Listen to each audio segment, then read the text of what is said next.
Have you ever felt overwhelmed by the fast-paced modern world? Have you sought a sense of tranquility amidst the ceaseless chaos, a moment of clarity in the face of overwhelming uncertainty? What if I told you that there exists a path, an ancient way of life that can provide you with the tools to navigate the challenges of existence with equanimity and resilience? That path is Stoicism, a philosophy born in the bustling marketplaces of ancient Greece, yet as relevant and vital today as it was over 2 millennia ago. Tonight, you are not here by accident. You have been drawn to this space because your soul yearns for stillness, for a deeper understanding of life, and for a strength that is not dependent on the fragile certainties of the external world. Over the next few hours, as you prepare for rest, allow these words to be a gentle guide, a soothing balm for your mind. We will journey together into the heart of Stoicism, not as a dry academic exercise, but as a living, breathing practice. The teachings of the great sages who navigated empires, endured exile, and faced their own mortality with unshakable calm will become whispers of wisdom that accompany you into a deep and restorative sleep. You do not need to strive or struggle. You do not need to memorize every phrase. Simply listen. Let the rhythm of these words wash over you, cleansing your mind of the day's burdens, just as a gentle rain cleanses the dust from the world. This is not just a lesson. It is a refuge. It is a space to build your inner citadel, a fortress of serenity that no external storm can breach. We will explore the art of discerning what you can control, the power of transforming adversity, the freedom found in embracing impermanence, and the profound joy of living a life of virtue. So take a deep, slow breath. Let your body relax. Let your shoulders drop, and allow your mind to become open and receptive. You are about to embark on a journey inward, a journey toward a more resilient, peaceful, and unbreakable version of yourself. Let us begin. The very first cornerstone of a resilient and peaceful life, a truth the ancient masters returned to again and again, is the profound art of discerning what is within your control from what is not. This may sound simple, almost deceptively so, yet within this single principle lies the key to unlocking a universe of inner freedom. Imagine for a moment that you are a sailor, captain of your own vessel on the vast, unpredictable ocean of life. The weather, the direction of the wind, the size of the waves, and the currents that pull beneath the surface, these are the external circumstances of your existence. You cannot command the storm to cease, nor can you bid the wind to blow in your favor. To attempt to do so would be an act of utter futility, a source of endless frustration and exhaustion. A wise sailor does not fight the sea. Instead, the wise sailor focuses with unwavering attention on the things they can control: the rudder that steers the ship, the set of the sails that catches the wind, and the calm clarity of their own mind that makes the decisions. Your life is this vessel. The external world, with its chaotic events, the opinions of others, the whims of fortune, and the passage of time, is the vast ocean. Your inner world, your judgments, your beliefs, your choices, your actions, and your attitude, is the rudder and the sails. The great sages of the past taught that most of our suffering arises not from the events themselves, but from our desperate attempts to control the uncontrollable. We suffer when we resist the natural flow of life, when we become enraged by a storm we cannot quell, when we are wounded by a wave we cannot stop. We exhaust our precious energy fighting battles that were never ours to win. Think of the things that have caused you anxiety this week. A comment from a colleague, a political headline, the traffic on your way home, the uncertainty of a future event. How many of these were truly within your power to change? And how much peace was sacrificed in the internal struggle against them? The moment you truly internalize this dichotomy of control, something miraculous happens. You release an immense burden you did not even realize you were carrying. You stop fighting the ocean and start mastering your ship. Your focus shifts from the external chaos to your internal sanctuary.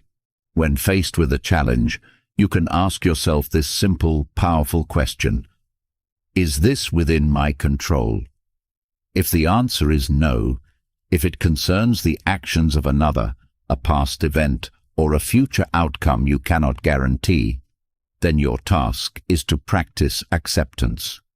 It is to let go with grace, to recognize that your peace does not depend on changing the unchangeable.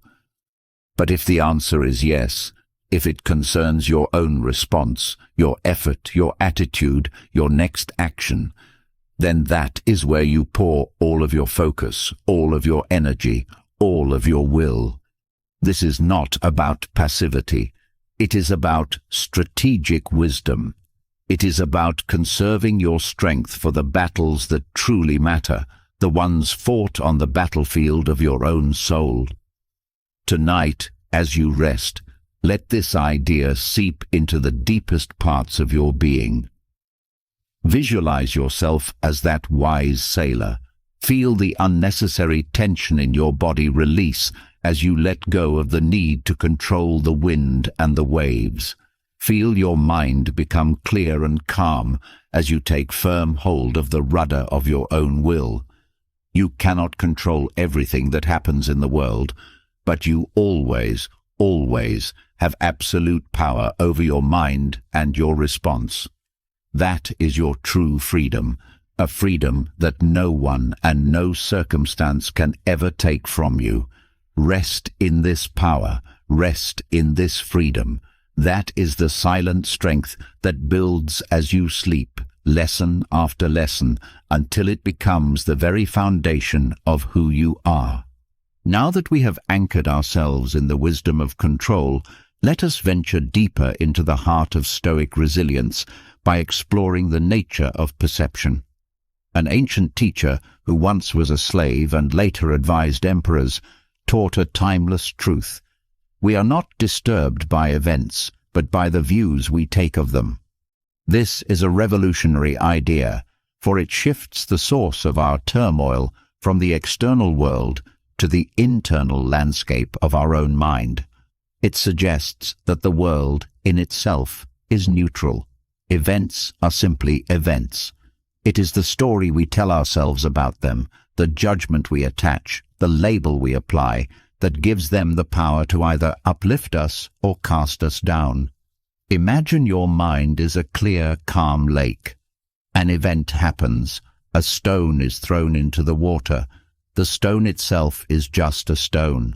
The splash is just a splash. But it is the ripples that follow, the distortions on the surface, that obscure the clarity of the lake. These ripples are our judgments, our interpretations, our emotional reactions. A single event, losing a job for instance, can be interpreted in a multitude of ways. One person might see it as a catastrophe, a confirmation of their failure, a source of paralyzing fear. Their mind becomes a stormy, turbulent sea. Another person applying this ancient wisdom might see the very same event as an opportunity, a chance to pursue a new path, a call to reevaluate their passions, a moment to learn and grow. The event is the same. The interpretation is what creates the heaven or hell within. The practice of objective representation, or seeing things without our emotional coloring, is a powerful tool for building this resilience. It is the art of stripping away the subjective layers of judgment and seeing the bare facts of a situation. When you feel a surge of anger, anxiety, or despair, pause, take a breath, and ask yourself, what is the objective fact here, and what is the story I am adding to it? A friend does not return your call. The objective fact is just that. A call was not returned. The story you might add is, they are ignoring me. I have done something wrong. I am not important to them. These stories, these interpretations, are the source of the pain, not the event itself. By practicing this mental discipline, you create a crucial space between the stimulus and your response. In that space lies your freedom. In that space, you have the power to choose. You can choose to be swept away by the initial tide of emotion, or you can choose to observe the event with a calm and rational mind, deciding on a response that is aligned with your values and your peace. This does not mean you become an unfeeling robot. Emotions are a natural part of the human experience. The goal is not to suppress them, but to understand them and not be enslaved by them. It is to be the master of your inner world, not its victim. You can acknowledge a feeling of disappointment or sadness without letting it define your entire reality. You can feel the sting of criticism without letting it dismantle your self-worth. You are the sky, and your emotions are the weather. The weather changes, sometimes sunny, sometimes stormy, but the sky remains vast, calm, and undisturbed. Tonight, as your body finds rest and your mind begins to quiet, practice this gentle art of observation. If a worrisome thought appears, do not fight it. Do not cling to it. Simply label it. This is a thought. If a feeling of sadness arises, observe it without judgment. This is a feeling. By doing this, you are detaching from the content of your mind and connecting with the silent, aware presence that you are. You are the calm lake beneath the ripples, the serene sky behind the clouds. This is your inner citadel, your fortress of peace, and by learning to see the world through a clearer, more objective lens, you strengthen its walls, making it an unassailable sanctuary, a place of profound and enduring resilience. Having learned to distinguish between what we can and cannot control, and to see the world with objective clarity, we now arrive at a principle that forms the very heart of the Stoic path, the unwavering pursuit of virtue. In our modern world, we are often taught to chase external markers of success, wealth, status, fame, and pleasure. We are told that these are the things that will bring us happiness. But the ancient philosophers offered a radical and ultimately more fulfilling alternative. They taught that the only true good, the only thing of intrinsic and unshakable value, is virtue. But what is virtue? In the Stoic sense, it is not a rigid or pious moral code. It is excellence of character. It is the art of living a rational, ethical, and harmonious life. The sages broke it down into 4 cardinal virtues that act as a compass for navigating existence: wisdom, courage, justice, and temperance. These are not just abstract ideals. They are active, practical skills that can be cultivated every single day, in every single action. Let us first consider wisdom. This is the master virtue, the ability to discern what is good, what is bad, and what is indifferent. It is the knowledge of how to live well. In our daily lives, wisdom is what allows us to make sound judgments, to see situations clearly, and to respond with clarity rather than confusion. It is the voice of reason that guides us through the noise of fleeting emotions and societal pressures. It is about understanding the deeper nature of things and acting in accordance with that understanding. Next, we have courage. This is not just the absence of fear or physical bravery in the face of danger. Stoic courage is moral fortitude. It is the strength to face adversity with a calm and steady mind. It is the courage to speak the truth, even when it is difficult. It is the resilience to endure hardship without breaking. It is the determination to stand by your principles, even when the world pushes you to compromise. Every time you choose to face a difficult conversation instead of avoiding it, every time you persist in a challenging task, you are practicing the virtue of courage. Then there is justice. This virtue extends beyond the legal system. It is about fairness, integrity, and kindness in our dealings with others. The Stoics believe that we are all part of a single, universal community, a cosmic city. Justice, therefore, is our duty to act for the common good, to treat others with respect and empathy, and to recognize our shared humanity. Every act of kindness, every fair decision, every moment of compassion is an expression of justice. It is the recognition that our own well-being is inextricably linked to the well-being of the whole. Finally, we have temperance. This is the virtue of self-control, moderation, and discipline. It is the ability to master our desires and impulses rather than being enslaved by them. In a world that constantly tempts us with instant gratification and excess, temperance is a revolutionary act. It is choosing long-term well-being over short-term pleasure. It is the discipline to avoid what is harmful and to embrace what is beneficial for our body, mind, and soul.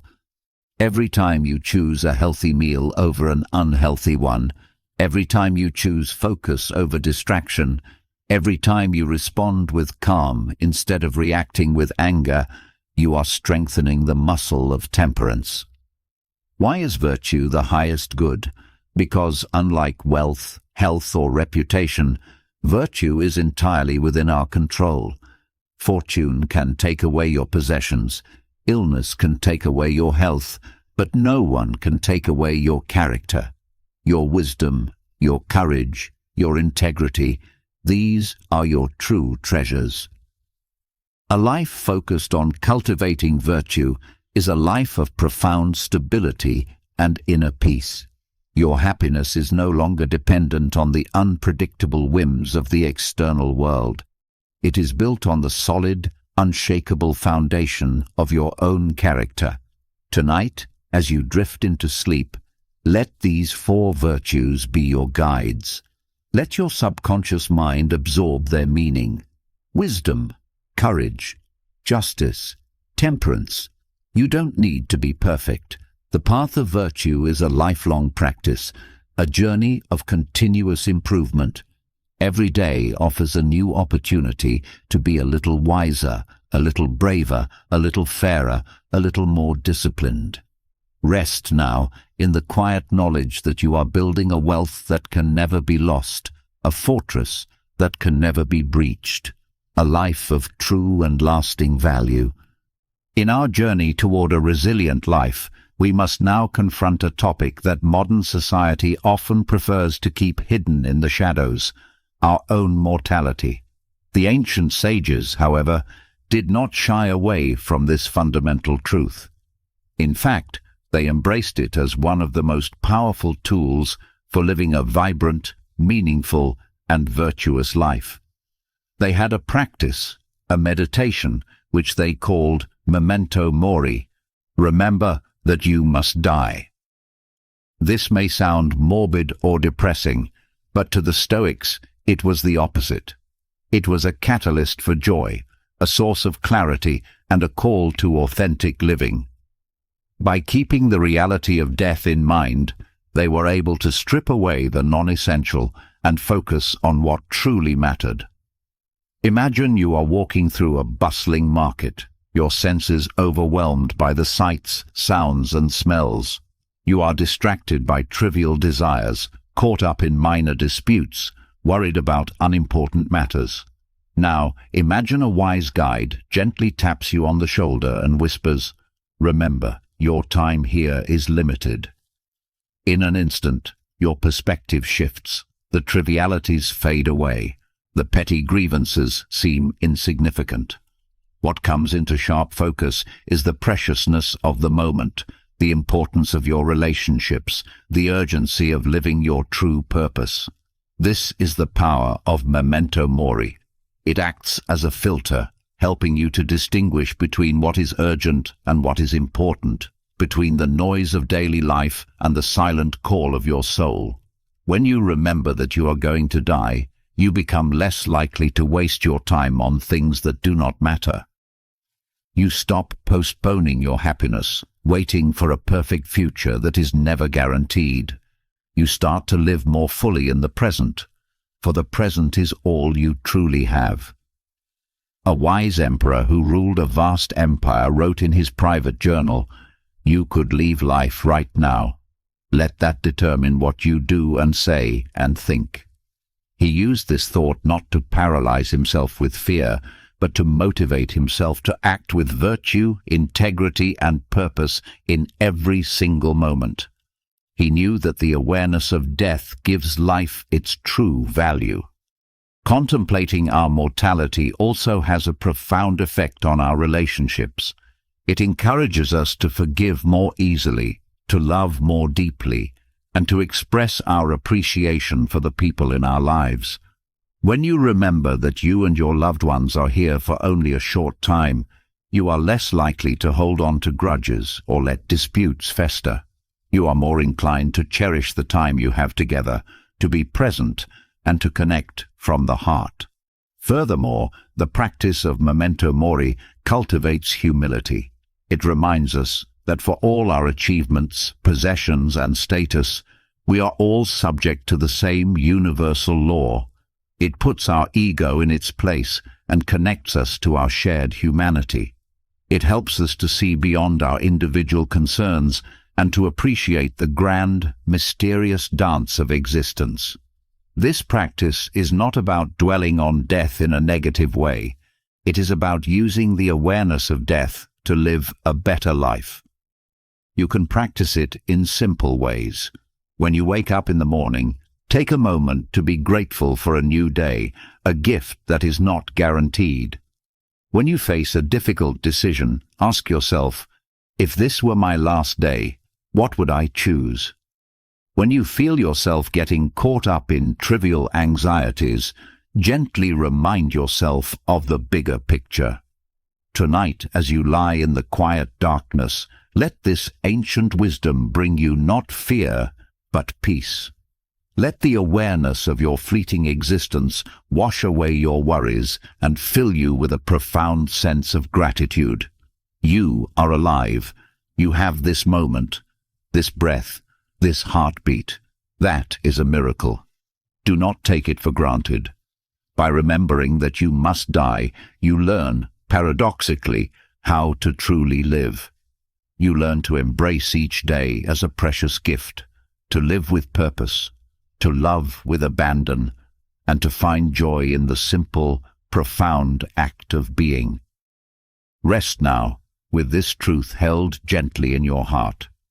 From the sobering reminder of our mortality, we now turn to a concept that may seem its perfect opposite, yet is born from the same deep acceptance of reality. Amor fati, a love of one's fate. This is perhaps one of the most challenging and yet most liberating principles in all of philosophy. It is the practice of not just accepting everything that happens in your life, the good, the bad, the beautiful, the painful, but of loving it, of seeing it all as necessary, as essential threads in the unique and intricate tapestry of your existence. An influential thinker who endured great personal suffering and yet championed this idea, taught that we should want nothing to be different, not forward, not backward, not in all eternity. This is not a call for passive resignation. It is an active, fiery embrace of life in its totality. It is to say yes to every moment, to every experience, knowing that it all contributes to who you are and who you are becoming.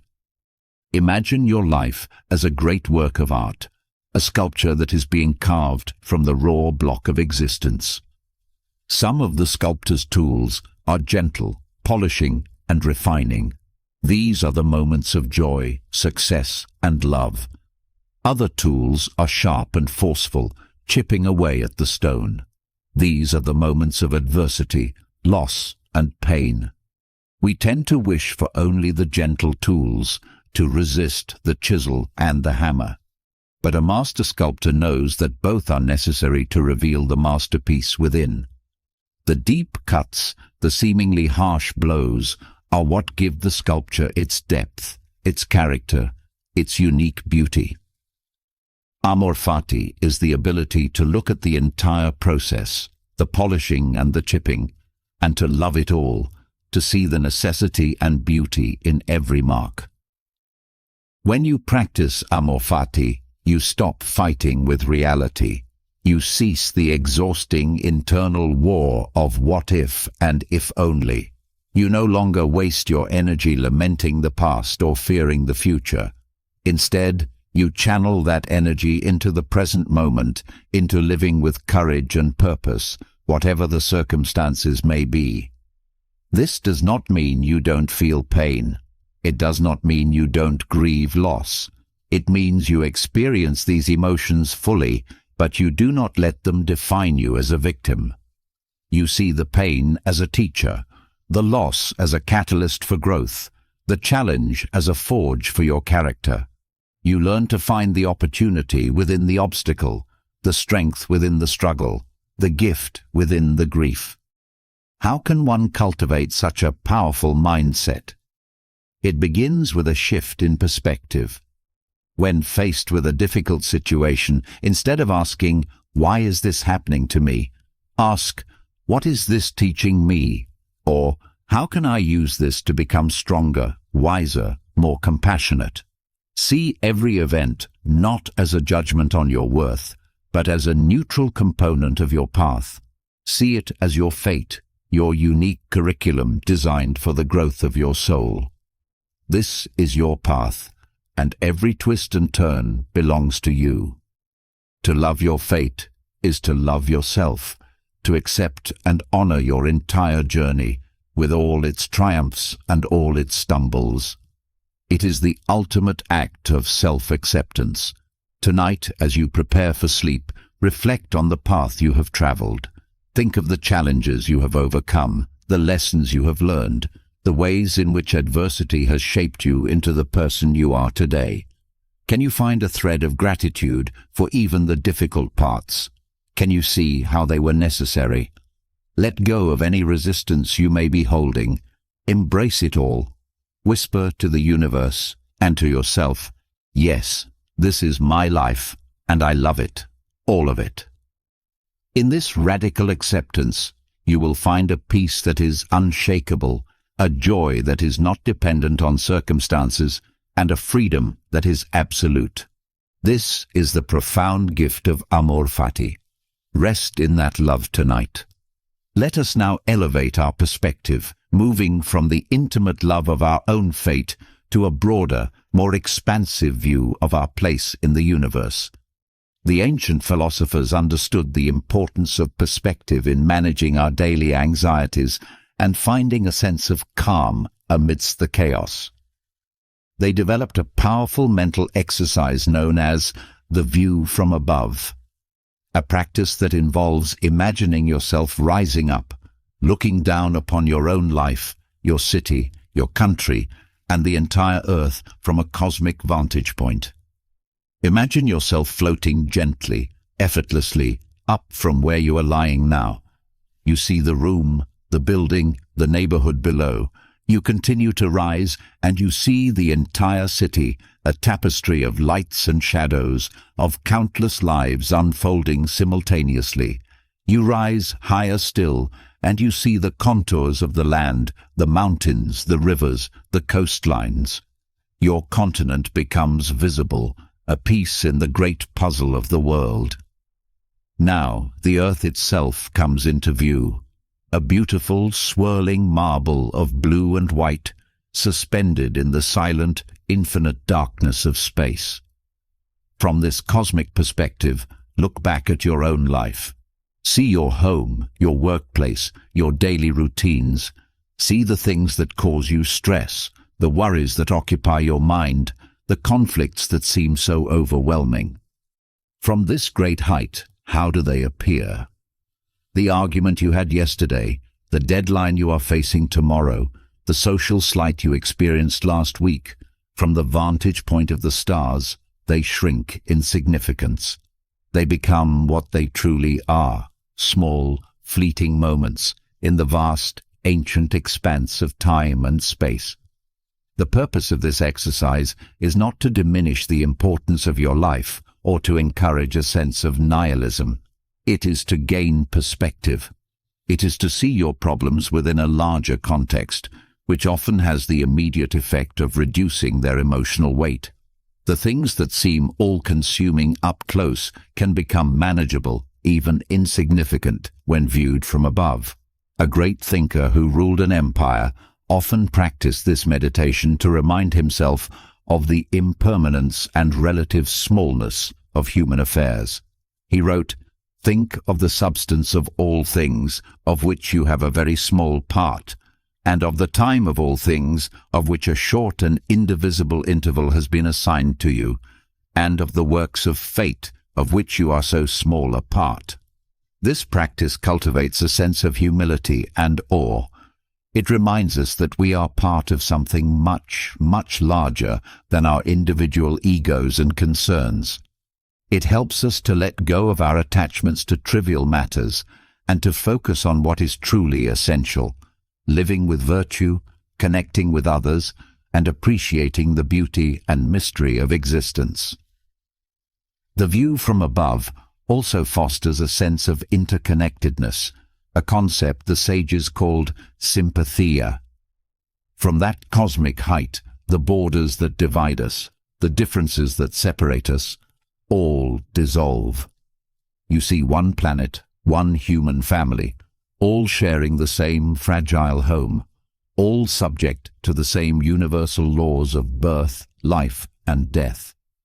This perspective can dissolve feelings of anger, resentment, and otherness, replacing them with a sense of compassion and universal kinship. You can practice this visualization anytime you feel overwhelmed by stress, anxiety, or anger. It takes only a few moments to close your eyes, take a few deep breaths, and allow your mind to soar. It is a powerful antidote to the narrow, self-absorbed perspective that so often traps us in cycles of suffering. Tonight, as you drift off to sleep, allow your consciousness to expand. Feel yourself becoming lighter, rising above the concerns of your day. See your life as part of a grand, cosmic drama, a beautiful and fleeting dance. From this place of serene detachment, offer a sense of peace to yourself and to all the other souls sharing this journey on our small blue planet. Rest in the vastness, in the stillness, in the profound peace that comes from seeing the bigger picture. From the expansive view of the cosmos, let us gently return our focus to the inner world, to the quality of our relationships, not just with others, but with the most important person in our lives, ourselves. A wise teacher of the past, when asked what progress he had made, replied, "I have begun to be a friend to myself." This simple statement holds a universe of wisdom. For many of us, the inner dialogue we maintain is far from friendly. We are our own harshest critics, our most unforgiving judges.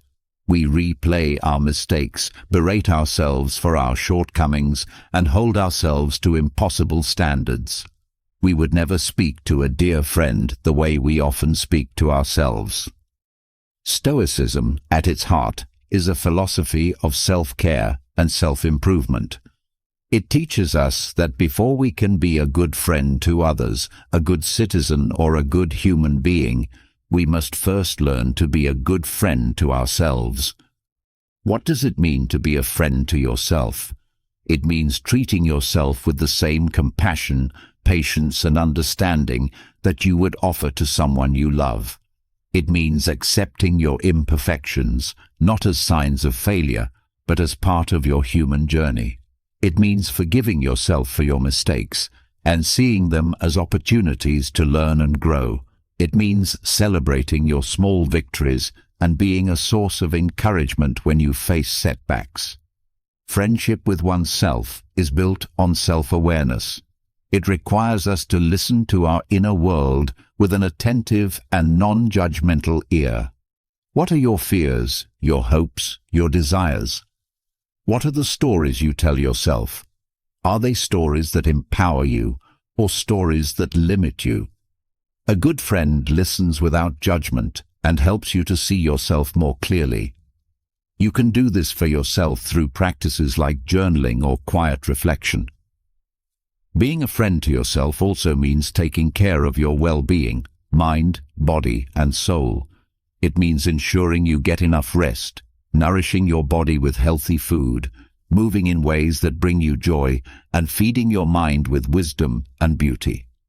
It means setting healthy boundaries, saying no to things that drain your energy, and making time for activities that replenish your spirit. This is not selfishness. It is a prerequisite for a healthy and virtuous life. An ancient sage once taught that a person who is a friend to himself can never be truly alone. This is a profound truth. When you cultivate a rich and compassionate inner life, you carry a source of comfort, wisdom, and companionship within you at all times. You are less dependent on external validation or the presence of others to feel whole and at peace. Your own company becomes a sanctuary. This inner friendship is the foundation for all other healthy relationships. When you love and accept yourself, you are better able to love and accept others. When you are not seeking validation from the outside, you can connect with people from a place of authenticity and generosity, not from a place of need. You can offer true friendship because you have it within yourself. So tonight, as you prepare to rest, I invite you to make a gentle commitment to be a better friend to yourself. When a critical thought arises, can you meet it with a voice of compassion? When you think of a mistake you made, can you offer yourself forgiveness?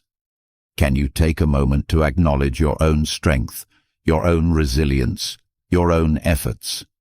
Place a hand over your heart, and in the silence, you might simply say to yourself, I am here. I am with you. I am on your side. Let this be the beginning of a lifelong friendship, the most important one you will ever have. In the warmth of this self-compassion, may you find deep and peaceful rest. Let us now explore a concept that may seem paradoxical in a philosophy that so highly values virtue and justice: the practice of indifference. To the modern ear, indifference can sound cold, apathetic, or uncaring. But in the Stoic tradition, indifference, or apatheia, is a powerful and strategic tool for cultivating inner peace and focusing on what truly matters. It is not about a lack of feeling, but about a wise and discerning allocation of our emotional energy. The sages of old made a crucial distinction between things that are good, things that are bad, and things that are indifferent. For them, the only true good was virtue, wisdom, courage, justice, temperance, and the only true bad was vice, the opposite of these virtues. Everything else, health, wealth, reputation, pain, pleasure, life, and death, they classified as indifference. This does not mean that they thought these things had no value. They distinguished between preferred indifference, like health and wealth, and dispreferred indifference, like sickness and poverty. It is natural to prefer health over sickness, but the Stoic insight is that neither of these things can make you a good or bad person. They do not affect your character, your capacity for virtue, which is the only true measure of a good life. Why is this distinction so important for resilience? Because most of our emotional turmoil comes from our attachment to these indifferent things. We are devastated when we lose wealth, terrified when we face illness, and elated when we receive praise, because we have mistakenly labeled these things as ultimate goods or evils. We have staked our happiness on things that are, by their very nature, fleeting and outside of our complete control.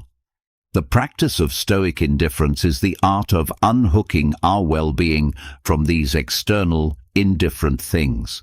It is to cultivate a mindset where you can say, I prefer to be healthy, but if I am sick, I can still be virtuous. I can still be courageous, patient, and wise. My character remains intact. It is to say, I prefer to be wealthy, but if I lose my fortune, I have not lost my true self, my integrity, my relationships, my inner peace. These are my real treasures. This is an incredibly empowering perspective. It makes your happiness and sense of worth invulnerable. It builds an inner citadel that cannot be breached by the changing winds of fortune.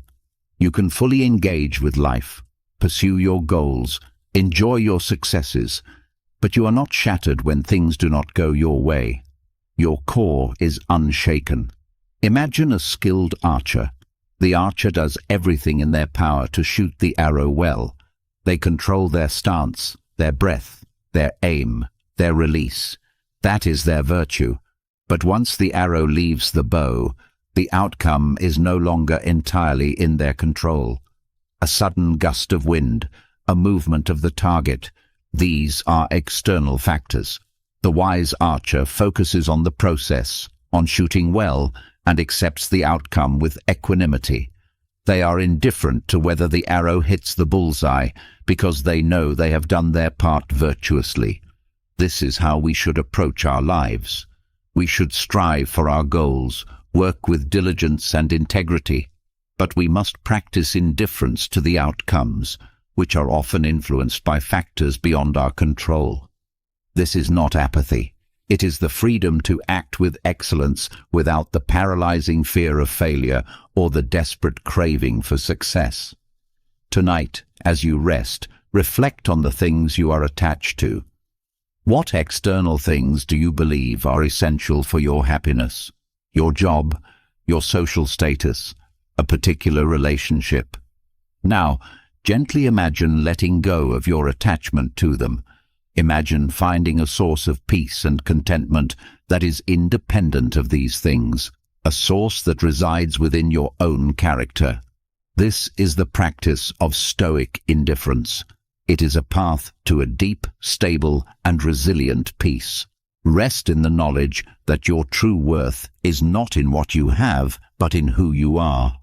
As we continue to build our inner fortress, let us consider the architecture of our daily lives. A resilient mind is not forged in grand, heroic moments, but in the small, consistent habits of our everyday existence. The ancient philosophers were firm believers in the power of routine and ritual, not as rigid constraints, but as a supportive structure for a virtuous and tranquil life. They understood that a well-ordered day leads to a well-ordered mind. Two of the most powerful rituals they practiced were the morning and evening reflections. These practices act as bookends to the day, creating a space for intention, awareness, and growth. Let us first explore the morning ritual. How you begin your day sets the tone for everything that follows. Instead of waking up and immediately being consumed by the digital deluge of emails, news, and social media, the Stoic practice is to start the day with intention and mental preparation. This can be a quiet period of just a few minutes, a sacred time for yourself before the world rushes in. During this time, you can practice what the sages called premeditatio malorum, or the premeditation of evils. This is not a pessimistic exercise in worrying. It is a pragmatic and empowering visualization. You calmly think about the challenges you might face during the day, a difficult colleague, an unexpected obstacle, a moment of frustration. You imagine yourself facing these challenges not with anger or anxiety, but with the Stoic virtues, with wisdom, courage, justice, and temperance. You rehearse your ideal response. By doing this, you are mentally preparing yourself. You are building a psychological armor. When challenges do arise, as they inevitably will, you are not caught off guard. You have already faced them in your mind and are ready to respond with equanimity and grace. You can also use this morning time to set your intention for the day. You might ask yourself, how can I be a better person today? How can I practice virtue in my actions? What is the most important thing for me to focus on? This connects you to your deeper values and provides a clear compass to guide you through the day's decisions. It shifts your focus from merely getting through the day to living the day with purpose. This morning ritual is a powerful act of self-mastery. It is a declaration that you are the conscious author of your day, not a passive reactor to its events. Now let us turn to the evening review.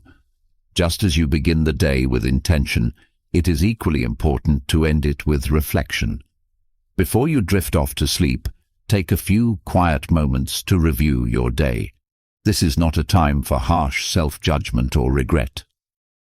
It is a gentle, honest accounting, done with the compassion of a good friend. A wise teacher of old would ask himself 3 questions each night. What bad habit did I curb today? What fault did I resist? In what way am I a better person? You can adapt these questions for yourself. Where did I act in alignment with my values today? Where did I fall short?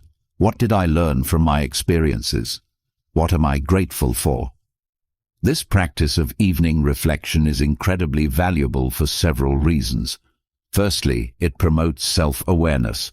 You become a keen observer of your own patterns of thought and behavior. Secondly, it accelerates your growth. By acknowledging your mistakes without shame, you can learn from them and make a conscious plan to do better tomorrow. And thirdly, it cultivates gratitude. By actively looking for the good in your day, you train your mind to see the abundance in your life, which is a powerful antidote to anxiety and dissatisfaction. Together, the morning and evening rituals create a powerful cycle of intention, action, and reflection. They transform your days from a series of random events into a conscious practice of living well.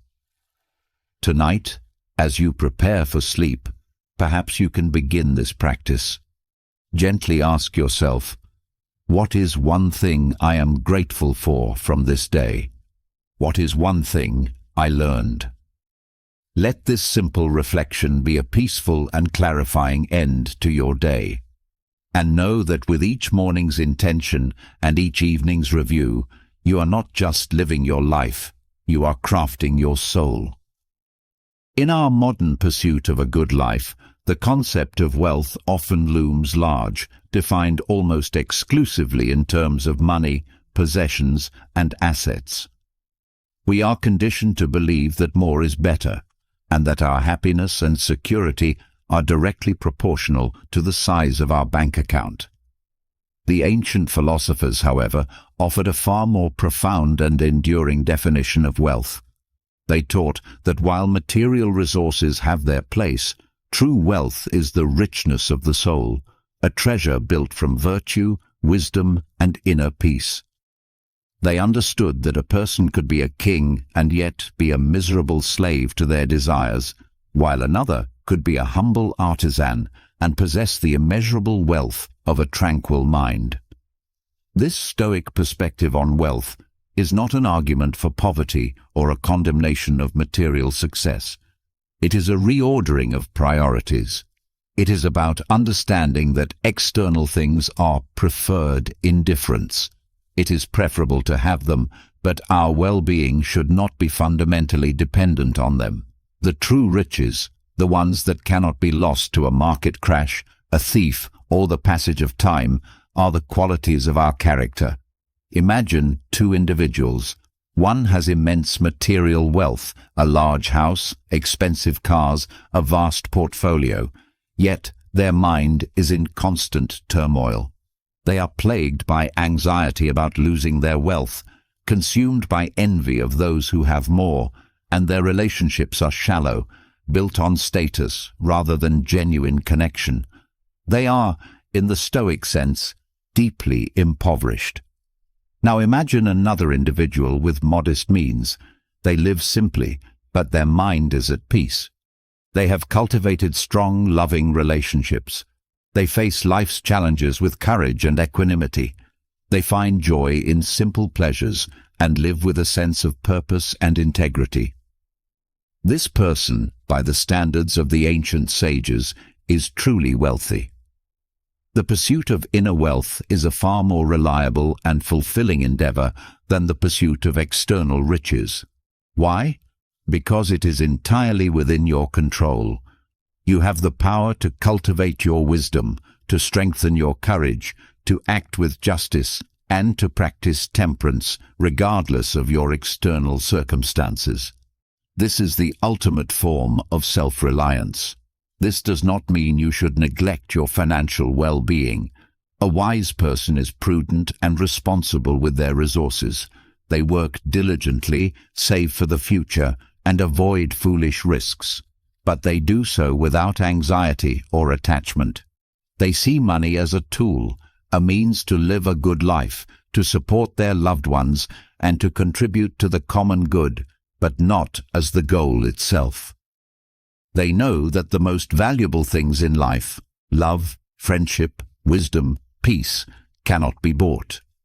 How can we begin to cultivate this true wealth?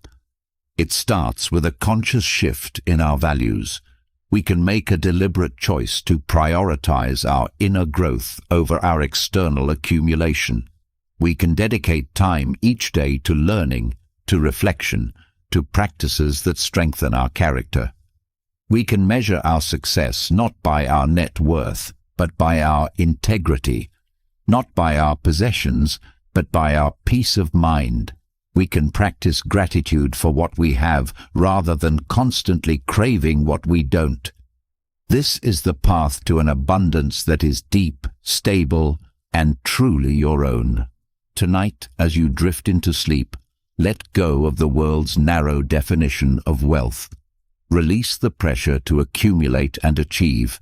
Instead, turn your attention inward to the quiet, fertile ground of your own soul. That is where the real treasure lies. Know that every act of kindness, every moment of courage, every choice for wisdom is a deposit into an account that yields infinite returns. You are building a wealth that will sustain you through any storm, a richness that will illuminate your entire life. Rest now in the profound security of this inner abundance. In our exploration of the Stoic path to a resilient life, we must make a crucial distinction between joy and pleasure. Our modern culture often uses these terms interchangeably and relentlessly promotes the pursuit of pleasure as the primary route to happiness. We are bombarded with messages that suggest a good life is one filled with constant stimulation, sensory delights, and the avoidance of any discomfort. The ancient philosophers, however, saw a profound difference between these two states. They taught that a life dedicated solely to the pursuit of pleasure is a fragile and ultimately unfulfilling one, for pleasure is, by its nature, fleeting, external, and often leads to a cycle of craving and dissatisfaction. True, enduring happiness, they argued, is found in joy, a state of deep contentment and well-being that arises from within, from a life lived with virtue and purpose. Pleasure is often tied to external stimuli, a delicious meal, a new purchase, a flattering compliment. These things can certainly be enjoyable, and the Stoics were not against enjoying them. The danger lies in becoming dependent on them for our happiness. When our well-being is staked on these external, fleeting things, we are in a precarious position. The meal ends, the novelty of the purchase wears off, the compliments cease. And then what? We are left seeking the next hit of pleasure, caught in an endless loop, a chase that can never be won. This is what one sage called the hedonic treadmill. We run and run, but our baseline level of happiness remains the same. Joy, on the other hand, is not an emotion that comes and goes with external events. It is a deeper state of being. It is the quiet, steady satisfaction that comes from knowing you are living a good life in alignment with your values. It is the peace of mind that comes from a clear conscience. It is the fulfillment that arises from personal growth, meaningful relationships, and contributing to something larger than yourself. This kind of joy is not dependent on circumstances. A person can experience joy even in the midst of difficulty.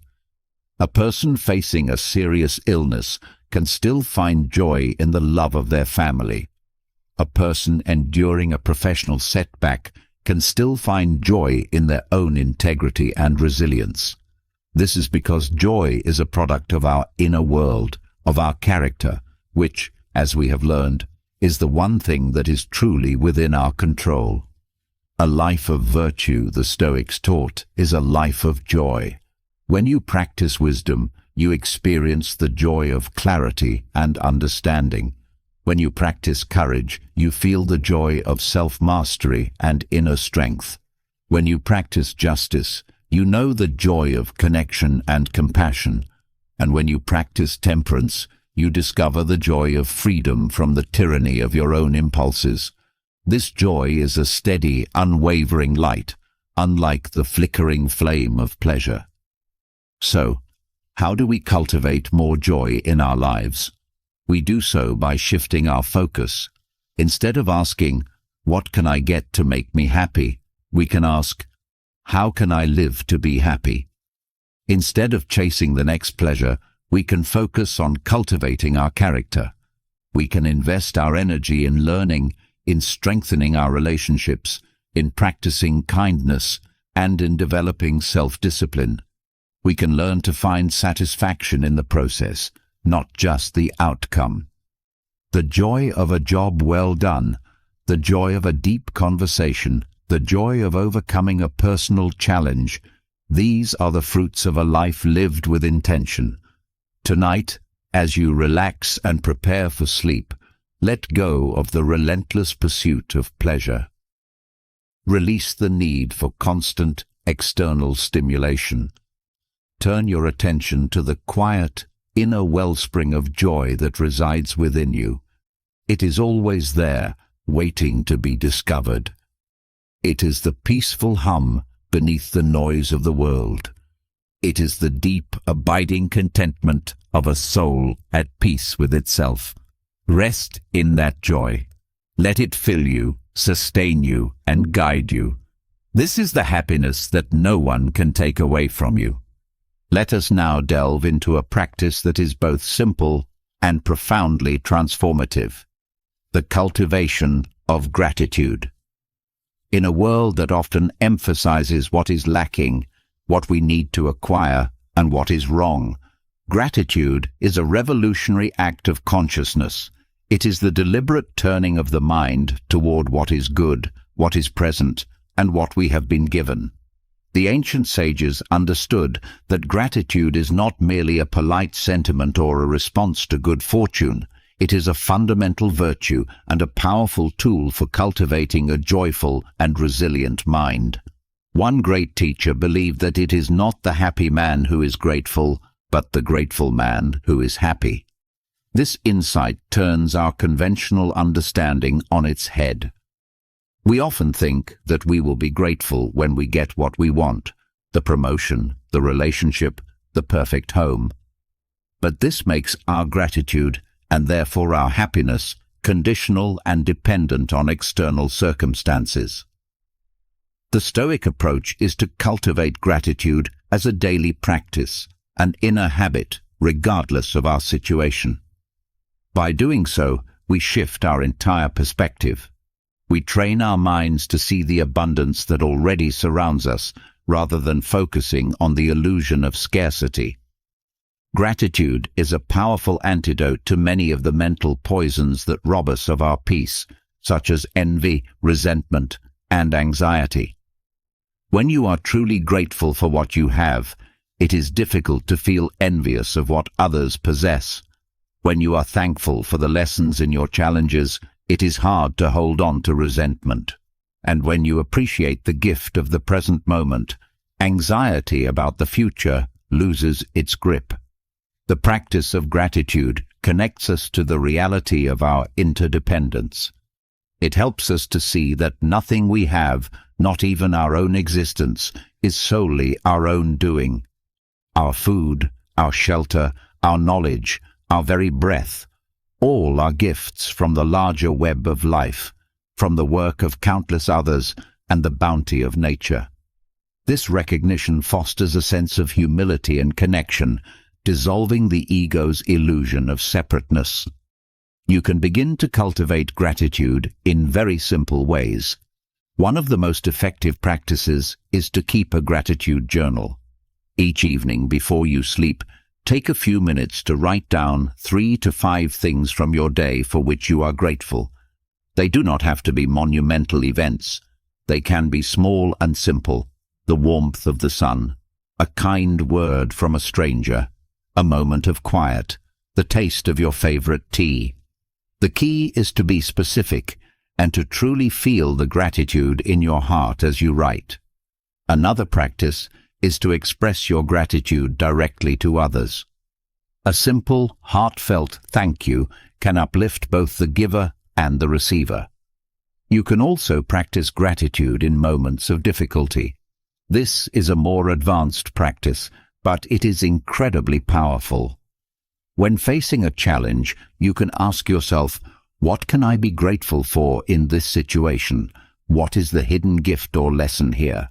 This does not mean denying the pain or difficulty, but it means looking for the thread of good even in the darkest of times.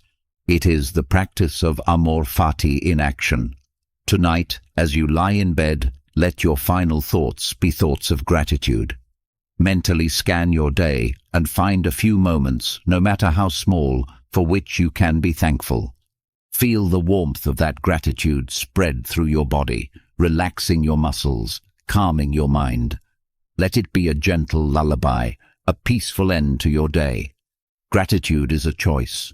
It is a muscle that grows stronger with use, and it is one of the most direct paths to the deep, abiding joy that is the hallmark of a life well lived.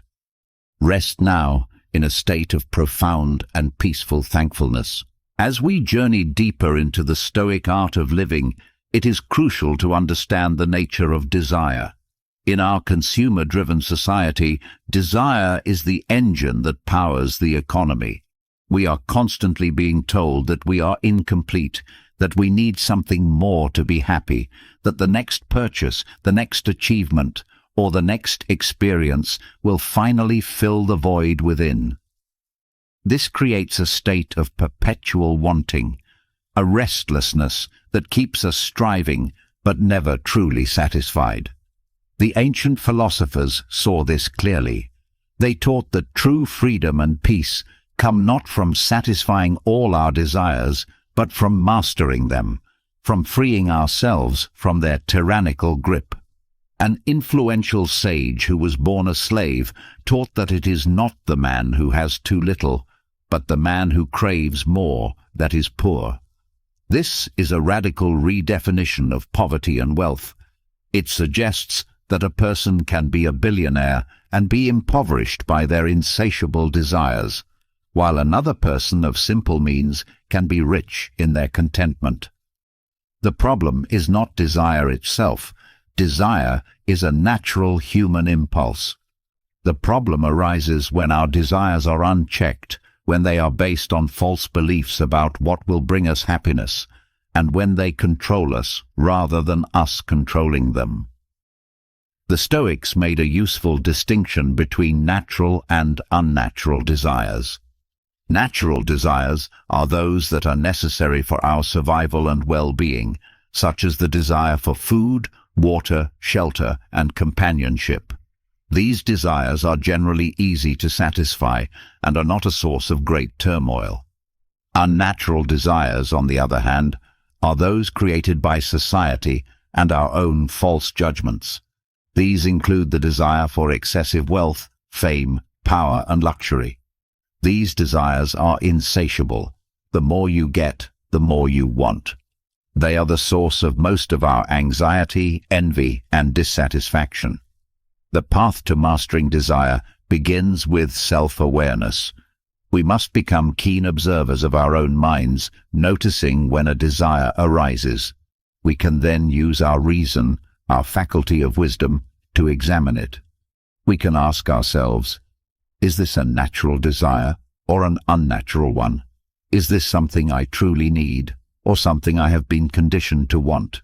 If I satisfy this desire, will it bring me lasting joy or just fleeting pleasure followed by more craving? This process of rational examination allows us to gain distance from our impulses. It creates a space where we can choose our response rather than acting on autopilot. We can consciously choose to let go of desires that do not serve our long-term well-being. This is the practice of temperance or self-control in action. It is a strengthening of the will. Another powerful practice is to voluntarily experience discomfort. The sages would periodically live simply, eating plain food and wearing coarse clothing, to remind themselves that they did not need luxury to be happy. This practice, sometimes called practicing poverty, is not about self-punishment.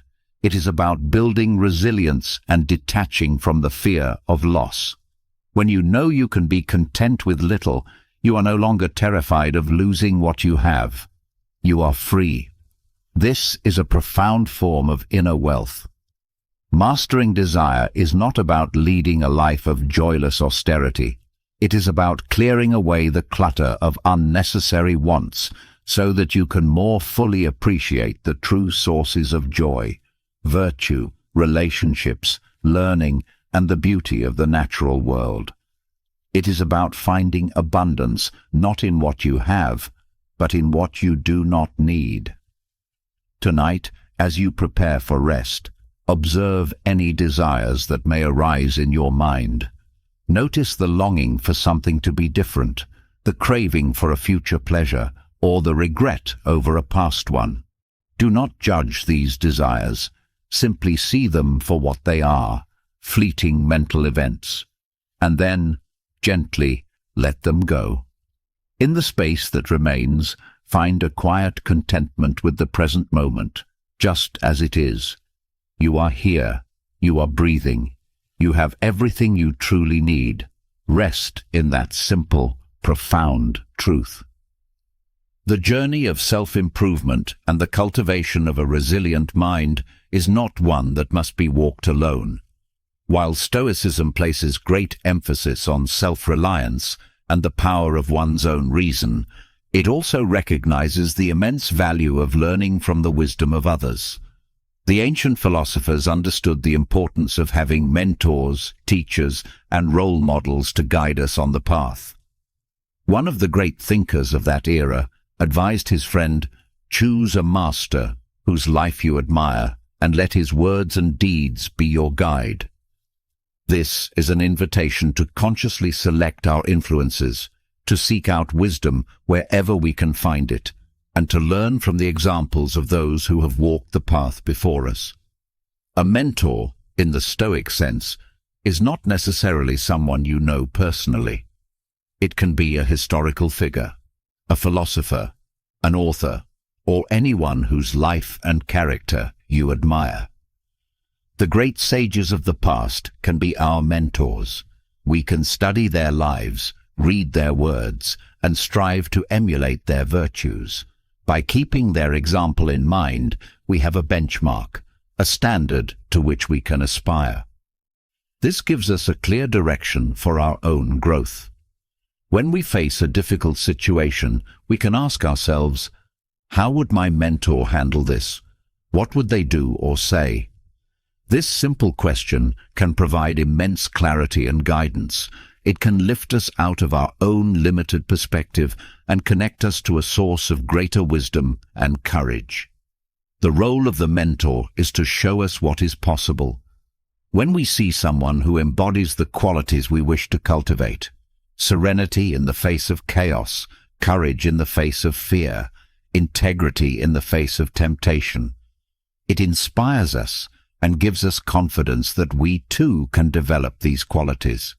Their life becomes a living testament to the philosophy, proving that it is not just a set of abstract ideals, but a practical and achievable way of life. In our modern world, we are surrounded by a multitude of potential influences, not all of them positive. Social media, celebrity culture, and advertising often present us with role models who embody superficial values, fame, wealth, and physical beauty. The Stoic practice of choosing a mentor is a conscious act of resistance against these shallow influences. It is a decision to be guided by wisdom rather than by popularity, by character rather than by charisma. It is crucial to choose our mentors wisely. We should look for individuals who exemplify the virtues we wish to cultivate. We should admire them not for their external achievements, but for their inner character. Are they wise? Are they courageous? Are they just and temperate? Do they live with integrity and purpose? These are the questions we should ask. Having a mentor also provides a sense of companionship on the journey. The path of self-improvement can sometimes feel lonely. Knowing that others have faced similar struggles and have found a way through can be a great source of comfort and encouragement. We are part of a long lineage of seekers, a tradition of wisdom that stretches back for millennia. We are not alone. So, who will you choose as your guide? Perhaps it is a philosopher whose words resonate with you. Perhaps it is a historical leader you admire for their integrity. Perhaps it is a family member or a teacher who has shown you great kindness and wisdom. You can have more than one. The important thing is to consciously choose to learn from their example. Tonight, as you drift toward sleep, you might bring to mind someone whose life inspires you. Reflect on their qualities. What is it about them that you admire? How can you begin to cultivate those same qualities in your own life? Let their example be a light that illuminates your path, a source of strength and inspiration. In the company of such noble guides, your own journey to wisdom and resilience is enriched and accelerated. In the intricate social fabric of human existence, it is almost inevitable that we will encounter the emotion of envy. We look at the lives of others, their successes, their possessions, their relationships, and we feel a pang of longing, a sense of our own inadequacy. This feeling, if left unchecked, can be a corrosive poison, eating away at our peace of mind and distracting us from our own unique path. The ancient philosophers, with their keen understanding of human psychology, recognized the destructive nature of envy and offered powerful wisdom on how to overcome it. They taught that envy arises from a fundamental misunderstanding of what constitutes a good life. It is born from the false belief that our happiness depends on acquiring the external things that others possess. We have already explored the Stoic idea that true wealth is not in external possessions, but in the virtue and peace of our own soul. When we truly internalize this, the power of envy begins to dissolve. If someone else has more money, a higher status, or a more glamorous lifestyle, a wise person understands that these are indifferent things. They do not determine a person's character or their true happiness. The person we envy may be wealthy on the outside, but impoverished and miserable on the inside. We cannot see their inner struggles, their anxieties, their fears.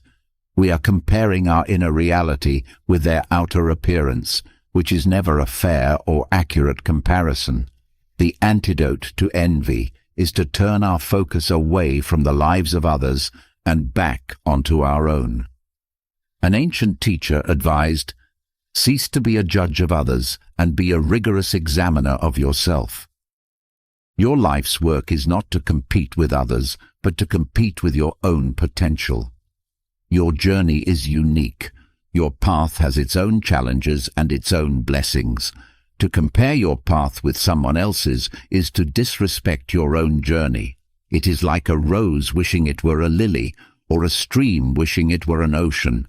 Each has its own unique beauty and purpose. The practice of focusing on your own path is one of the most liberating things you can do. It frees you from the exhausting and endless game of comparison. It allows you to channel all your energy into your own growth, into cultivating your own garden. What are your unique talents? What is your true purpose? How can you be a better version of yourself today than you were yesterday? These are the questions that lead to a fulfilling and joyful life. Gratitude, as we have discussed, is also a powerful antidote to envy. When you are actively grateful for the blessings in your own life, there is little room for envy to take root. Every time you feel a pang of envy, you can consciously shift your focus to something you are grateful for. This simple act can rewire your brain, creating new neural pathways of contentment and appreciation. It is also helpful to remember the Stoic concept of sympatheia, the interconnectedness of all things. We are all part of the same human family. The success of another person does not diminish your own. In a healthy community, we can learn to celebrate the successes of others, to be inspired by them rather than diminished by them. Their success can be a testament to what is possible for all of us. When you feel envy, do not judge yourself for it. It is a common human emotion. Instead, use it as a signal, a reminder to return your focus to where it belongs, on your own path, your own virtues, your own growth. See it as an opportunity to practice wisdom and self-compassion. Tonight, as you prepare for rest, let go of any comparisons you may have made during the day. Release any feelings of envy or inadequacy. Your journey is yours alone, and it is sacred. Honor it. Appreciate the unique beauty of your own path with all its twists and turns. Your purpose is not to be like someone else. It is to be the most authentic, virtuous, and fulfilled version of yourself.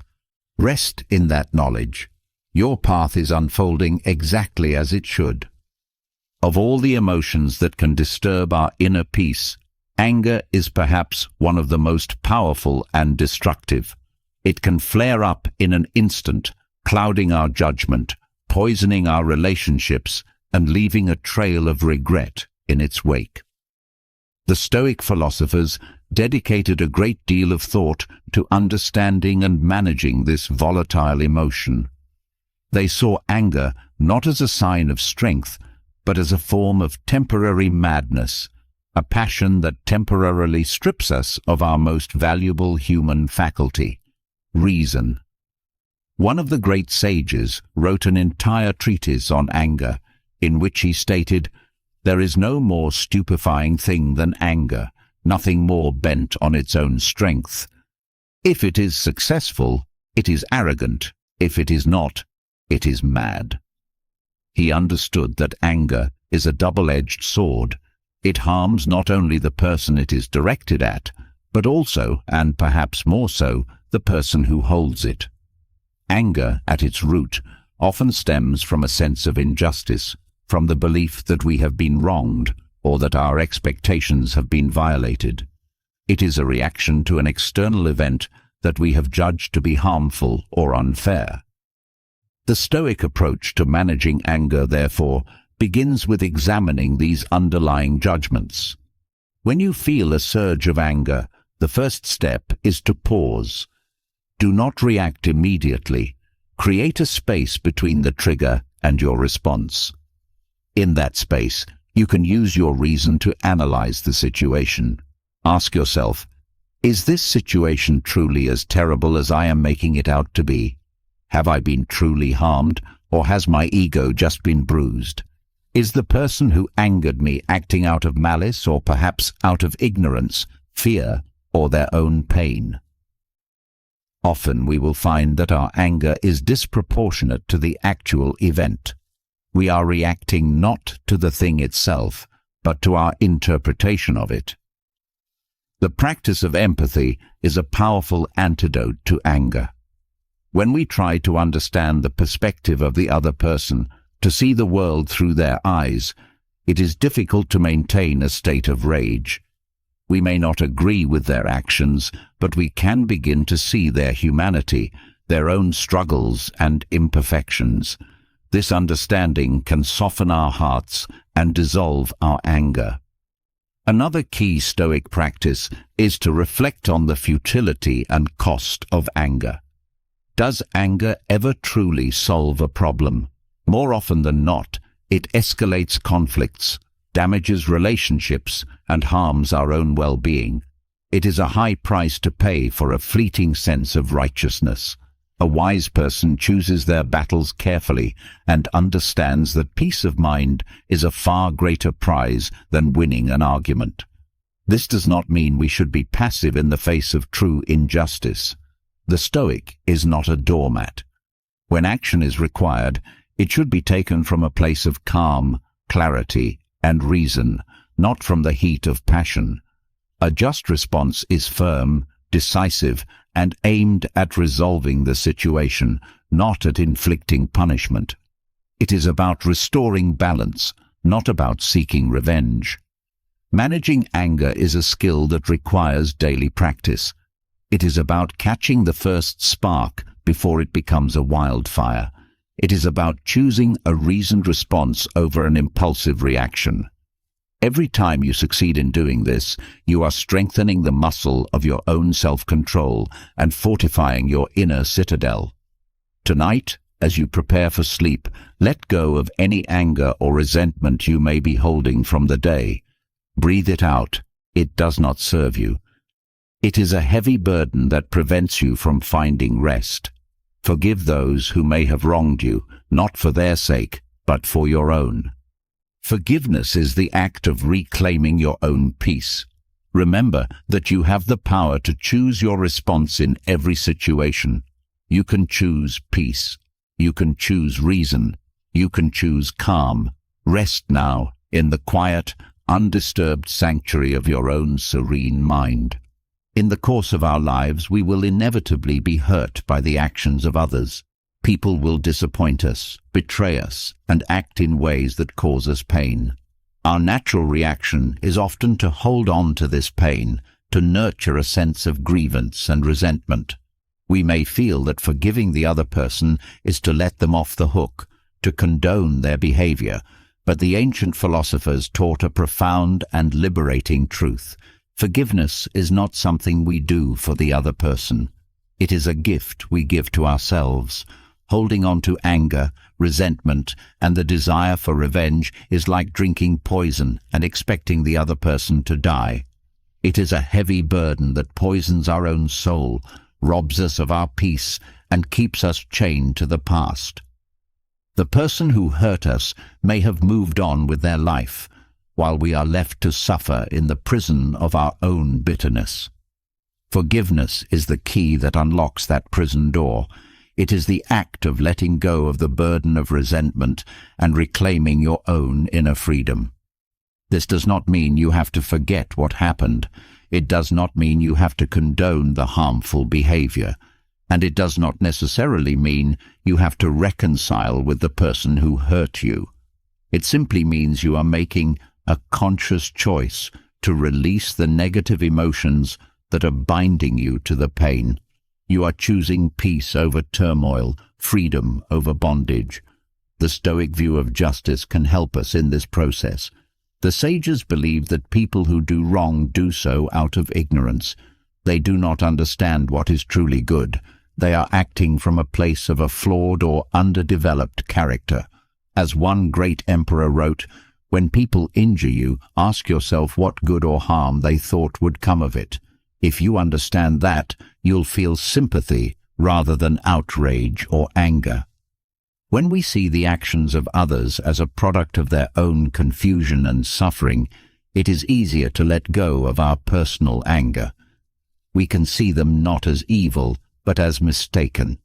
We can feel a sense of compassion for their inner turmoil, which is the root of their harmful actions. This does not excuse their behavior, but it depersonalizes it, making it easier for us to release our emotional charge. The process of forgiveness is often not a single event, but a journey. It may require patience and self-compassion. You can start by simply setting the intention to forgive.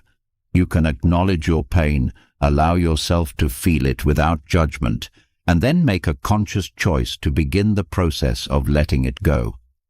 You might find it helpful to write a letter to the person who hurt you, expressing all your feelings, and then, as a symbolic act, burn it, releasing the pain with the smoke. Another powerful practice is to wish the other person well. This may sound difficult, but it is a radical act of freeing yourself. When you can genuinely wish for the happiness of someone who has caused you pain, you have truly liberated yourself from the chains of resentment. Your well-being is no longer tied to their fate. You are free. Tonight, as you rest, scan your heart for any lingering resentments or grievances you may be holding. Acknowledge them with compassion, and then, if you feel ready, make the gentle choice to begin to let them go. Visualize the heavy chains of resentment dissolving and feel the lightness and freedom that comes in their place. Forgiveness is the ultimate act of self-love. It is the clearing of your inner space so that it can be filled with peace, joy, and love. Rest now in the spacious, open, and peaceful sanctuary of a forgiving heart. In our hyper-connected world, we are constantly exposed to the opinions of others. Social media, news outlets, and our own social circles create a ceaseless barrage of judgments, praise, and criticism. It is easy to become entangled in this web, to stake our self-worth and our happiness on the shifting sands of public opinion. We may find ourselves constantly seeking validation, terrified of disapproval, and shaping our lives to fit the expectations of others. The ancient sages saw this as a form of voluntary slavery. They taught that to be truly free, we must liberate ourselves from our dependence on external validation. An influential teacher of that time poignantly asked, "I have to die. If it is now, well then I die now. If later, then now I will take my lunch, since the hour for lunch has arrived, and dying I will tend to later." This seemingly simple statement contains a profound lesson about priorities. It teaches that we should be governed by our own reason and our own values, not by the external events or the opinions of others. What other people think of you is ultimately their business, not yours. Their opinions are a reflection of their own beliefs, their own experiences, and their own biases. They are not a true measure of your worth. To base your self-esteem on the praise of others is to build your house on sand. The same people who praise you today may criticize you tomorrow. Their favor is fickle and unreliable. The Stoic path is to build your house on the solid rock of your own character, your own virtue. Your focus should be on living with integrity, on acting in alignment with your deepest values. When you know you are doing the right thing, when your conscience is clear, the opinions of others lose their power over you. You can listen to feedback, you can learn from criticism, but you are not crushed by it. Your sense of self is anchored in something much deeper and more stable. This does not mean you should be arrogant or dismissive of others. A wise person is humble and open to learning, but they are able to distinguish between constructive feedback that can help them grow and empty praise or malicious criticism that is best ignored. They have a strong internal compass that allows them to navigate the social world with grace and integrity. They are, as the poet said, able to keep your head when all about you are losing theirs and blaming it on you. How can we cultivate this inner freedom? It begins with self-knowledge. You must know what your own values are. What is truly important to you? What principles do you want to live by? When you are clear on your own internal compass, you are less likely to be swayed by the winds of public opinion. It also requires the practice of self-validation. We must learn to be our own source of approval. We can do this by acknowledging our own efforts, celebrating our own small victories, and treating ourselves with compassion when we fall short. We must become our own best friend and our most trusted ally. When you feel the pull of wanting to be liked or the sting of being disapproved of, you can pause and remind yourself of this ancient wisdom. You can return your focus to what is within your control, your own actions, your own intentions, your own character. You can choose to be guided by your inner truth, rather than by the noisy chorus of the world. Tonight, as you rest, let go of any worries about what others may think of you. Release the need for approval. Release the fear of judgment. Your worth is not up for a vote. It is inherent and unshakable. You are the sole judge of your own character. Rest in the quiet confidence of your own integrity. In that space of self-acceptance and inner freedom, may you find profound and peaceful sleep. The path to a tranquil and resilient life requires a clear understanding of what is truly necessary for our well-being.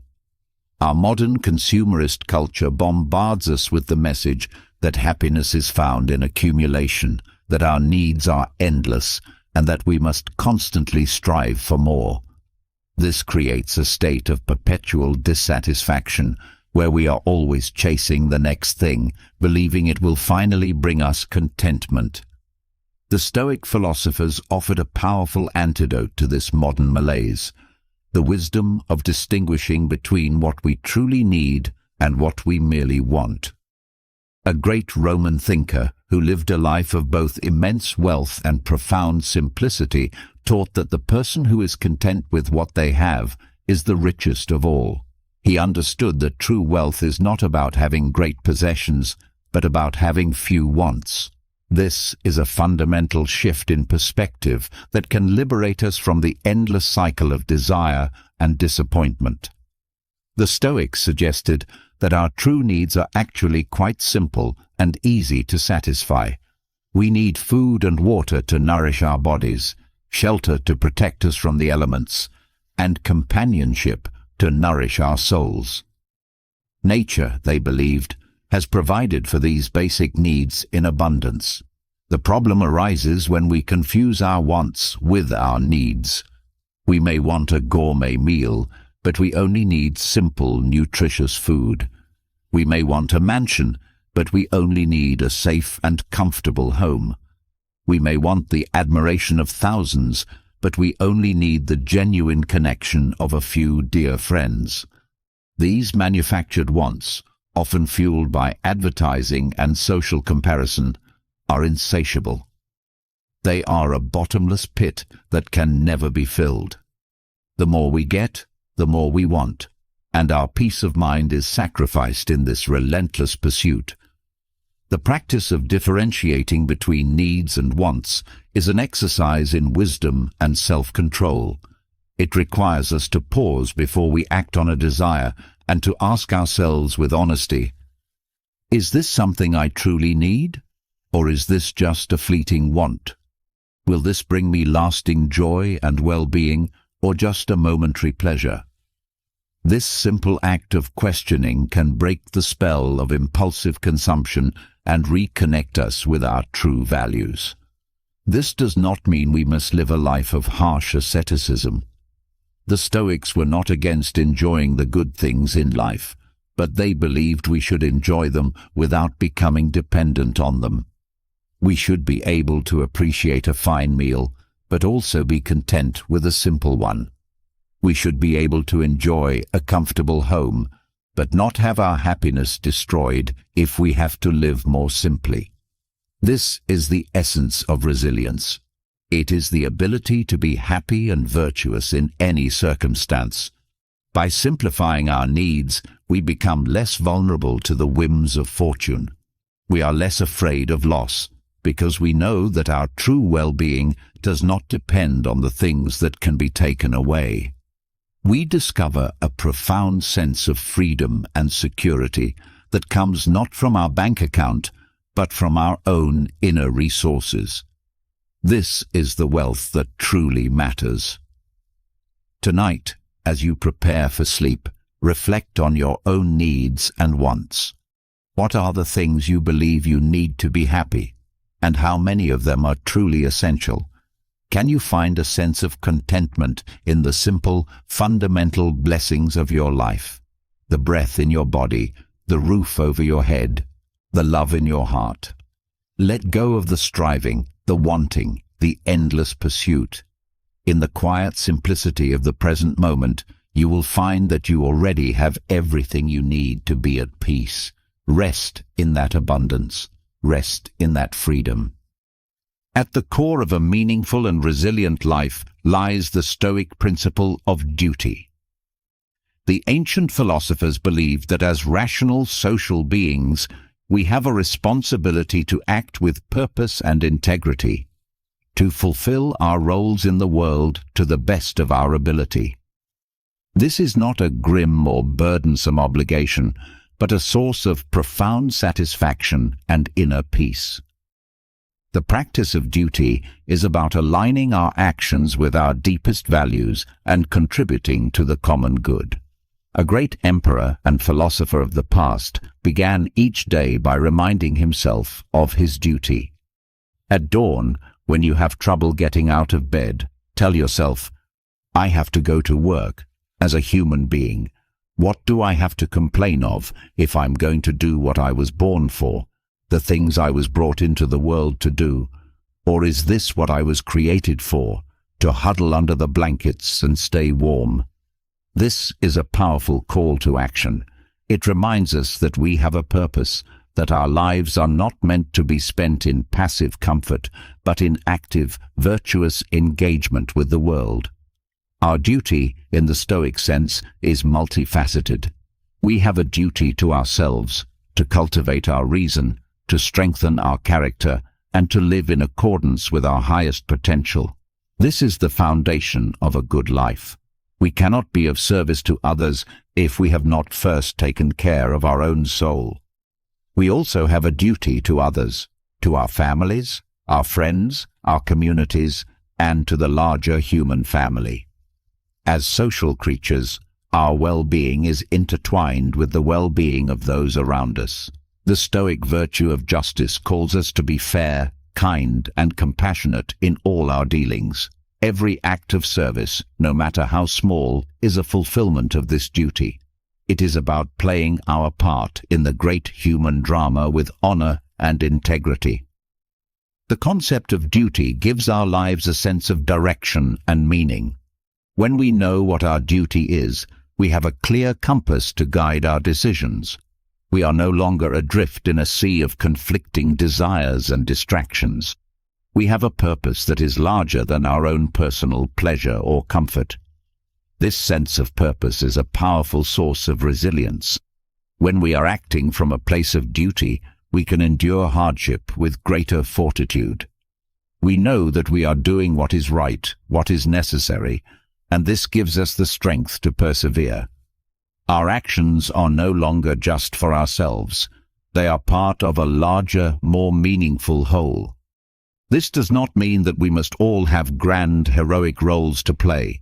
Our duty is found in the here and now, in the specifics of our own lives. A parent's duty is to care for their child. A teacher's duty is to educate their students. An artist's duty is to create beauty. A friend's duty is to offer support. Whatever your role, you can fulfill it with excellence and virtue. This is the path to a life of deep and lasting fulfillment. The joy that comes from fulfilling our duty is far more profound and enduring than the fleeting pleasure of satisfying a personal whim. It is the quiet, steady satisfaction of a life well lived, of a conscience at peace. Tonight, as you rest, reflect on your own duties. What are the roles you play in life? What are the responsibilities you have to yourself and to others? And how can you fulfill them with greater purpose and integrity tomorrow? Let go of the pursuit of a life of ease and comfort. Instead, embrace the noble challenge of a life of duty. In the dedicated, virtuous performance of your daily actions, you will find a strength, a peace, and a meaning that will sustain you through all of life's seasons. In our pursuit of a virtuous and well-ordered life, the role of routine cannot be overstated. While modern culture often celebrates spontaneity and freedom from structure, the ancient philosophers understood that a well-designed routine is not a prison, but a framework for liberation. It is a conscious structure we create to support our highest values, freeing up our mental and emotional energy to focus on what truly matters. A life without routine can easily become chaotic and reactive. We are pulled in 1,000 different directions by external demands and our own fleeting impulses. Our time and energy are squandered on trivial decisions and distractions. A disciplined routine, on the other hand, is an act of proactive design. It is a declaration of our priorities. It is us telling our time where to go instead of wondering where it went. Think of a master craftsman in their workshop. Their tools are meticulously organized, each in its proper place. Their workflow is a well-practiced rhythm. This order does not stifle their creativity. It enables it. Because they do not have to waste energy searching for a tool or deciding on the next step, they are free to pour all their focus and skill into the act of creation itself. Our lives can be like that workshop.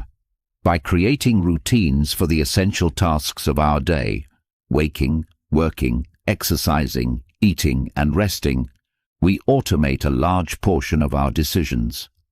This conserves our precious willpower for the more significant challenges and opportunities that arise. A morning routine, as we have discussed, can set a tone of intention and focus for the entire day. An evening routine can promote reflection and peaceful rest. A work routine can enhance productivity and deep focus. An exercise routine can build physical strength and resilience. A routine for meals can support our health. The key is to design these routines consciously in alignment with our values. They should not be a rigid set of rules that we follow mindlessly, but a flexible structure that we adapt to our needs. The goal is not to become a robot, but to create a supportive rhythm that allows our best self to flourish. The freedom found in routine is paradoxical but profound. By committing to a structure, we are freed from the tyranny of constant decision-making. By embracing discipline, we are freed from the slavery of our own worst impulses. By creating order in our outer world, we cultivate a deep and abiding peace in our inner world. The sages of old understood this. Their days were often structured around periods of study, work, reflection, and service. This was not a life of drudgery, but a life of purpose and clarity. Their routine was the trellis upon which the vine of their virtue could grow strong and bear fruit. So, how can you begin to build a more virtuous structure in your own life? Start small. Choose one area of your life where you would like to have more consistency. Perhaps it is your morning. What is one small habit you could add to your morning routine that would align with your values? Perhaps a few minutes of meditation, a short reading from a wise text, or simply a moment of quiet gratitude before the day begins. Do not try to overhaul your entire life overnight. That is a recipe for failure. Instead, build your routine brick by brick, habit by habit. Be patient and compassionate with yourself. The goal is progress, not perfection. Tonight, as you prepare for rest, consider the rhythm of your life. Where is there harmony? Where is there chaos? What is one small change you could make tomorrow to bring a little more order, a little more intention into your day? Let the idea of a supportive routine be a comfort to you. It is a structure you can build for yourself, a framework that will hold you steady as you navigate the unpredictable currents of life. In the quiet, disciplined rhythm of a well-ordered life, you will find a profound and lasting freedom. The analogy of an athlete is a powerful one in Stoic philosophy. The sages often compared the training of the mind to the training of the body. Just as an athlete subjects their body to rigorous, consistent training to build strength, speed, and endurance, the student of philosophy must subject their mind to daily practice to cultivate wisdom, courage, and resilience. This is not a passive pursuit of knowledge, but an active, lifelong commitment to mental and spiritual fitness. An athlete does not become strong by simply reading about exercise. They must go to the gym, lift the weights, run the miles. Similarly, a Stoic does not become virtuous by simply reading philosophy. They must apply the principles in the gymnasium of daily life. Every interaction, every challenge, every decision is an opportunity to train. Every time we face a difficult situation with calm, every time we choose a reasoned response over an impulsive reaction, every time we act with kindness and integrity, we are doing a rep for our soul. The training is often uncomfortable. An athlete pushes their muscles to the point of fatigue, knowing that this is how they grow stronger. Likewise, the Stoic willingly faces discomfort. They practice voluntary hardship, living simply, fasting, or deliberately facing their fears, to toughen their mind and reduce their dependence on external comforts. They know that a mind that has only known ease will be brittle and fragile when faced with real adversity. A mind that has been tempered by challenges, on the other hand, is strong and resilient. The training must be consistent. An athlete who only trains sporadically will never reach their peak performance. It is the daily, disciplined effort that yields results. The same is true for our character. We must practice the virtues every day, in small ways and large. We must engage in our morning and evening reflections, monitor our judgments, and work to align our actions with our values, day in and day out. This consistent effort is what transforms philosophical ideas into lived realities, into the very fabric of our being. An athlete also needs a good coach or a training plan. As we have discussed, we can choose the great sages of the past as our mentors. Their writings are our training manuals. They provide us with the principles, the techniques, and the inspiration we need to guide our practice. We can study their words, reflect on their example, and use their wisdom to shape our own training regimen. And just like an athlete, we must be patient with our progress. There will be days when we feel strong and days when we falter. There will be victories and there will be setbacks. This is all part of the process. The key is to not get discouraged, to learn from our mistakes, and to get back to the training the next day with renewed commitment. The goal is not to achieve a state of perfect, static virtue. The goal is the process itself, the continuous, lifelong effort to become a better, wiser, and more resilient human being. The joy is found in the training, in the feeling of growing stronger, in the quiet satisfaction of a day lived well. Tonight, as your body rests and recovers, remember that your mind is also an incredible instrument, capable of amazing feats of strength and resilience, and you are its dedicated trainer. You have the power to shape it, to strengthen it, to cultivate its highest potential. See your life as a grand athletic endeavor, a noble contest. The prize is not a medal or a trophy, but something far more valuable: a tranquil mind, a virtuous character, and a life of profound meaning and joy. Rest now, like a dedicated athlete after a good day's training, knowing that you are growing stronger with each conscious effort. In the Stoic conception of a good life, friendship holds a special and honored place.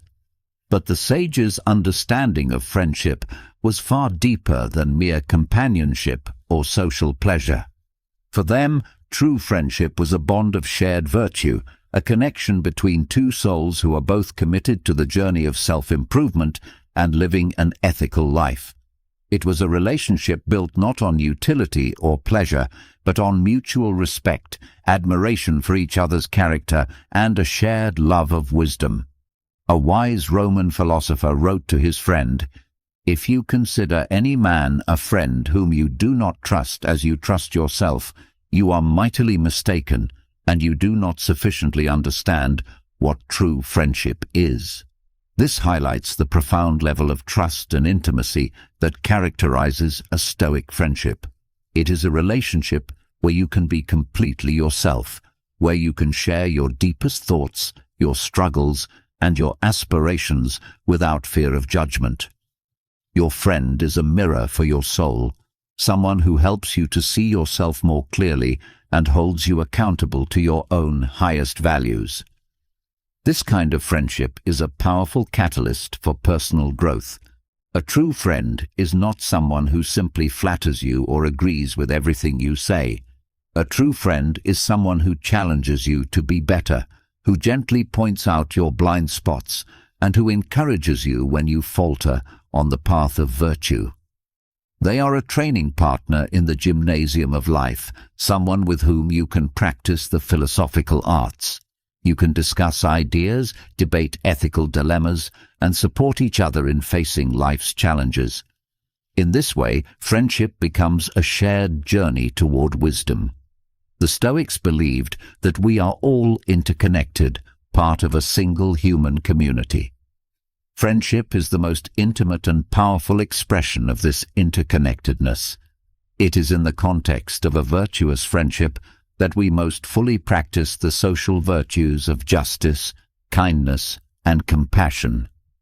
By caring for the well-being of our friend, by acting with fairness and integrity in our relationship, we are cultivating the very qualities that make us good citizens and good human beings. How do we find and cultivate such friendships? It begins with becoming the kind of person you would want as a friend. You must first be committed to your own path of virtue. As the saying goes, like attracts like. When you are living a life of integrity and purpose, you will naturally draw similar people into your life. Cultivating a Stoic friendship requires honesty, vulnerability, and a willingness to both give and receive constructive feedback.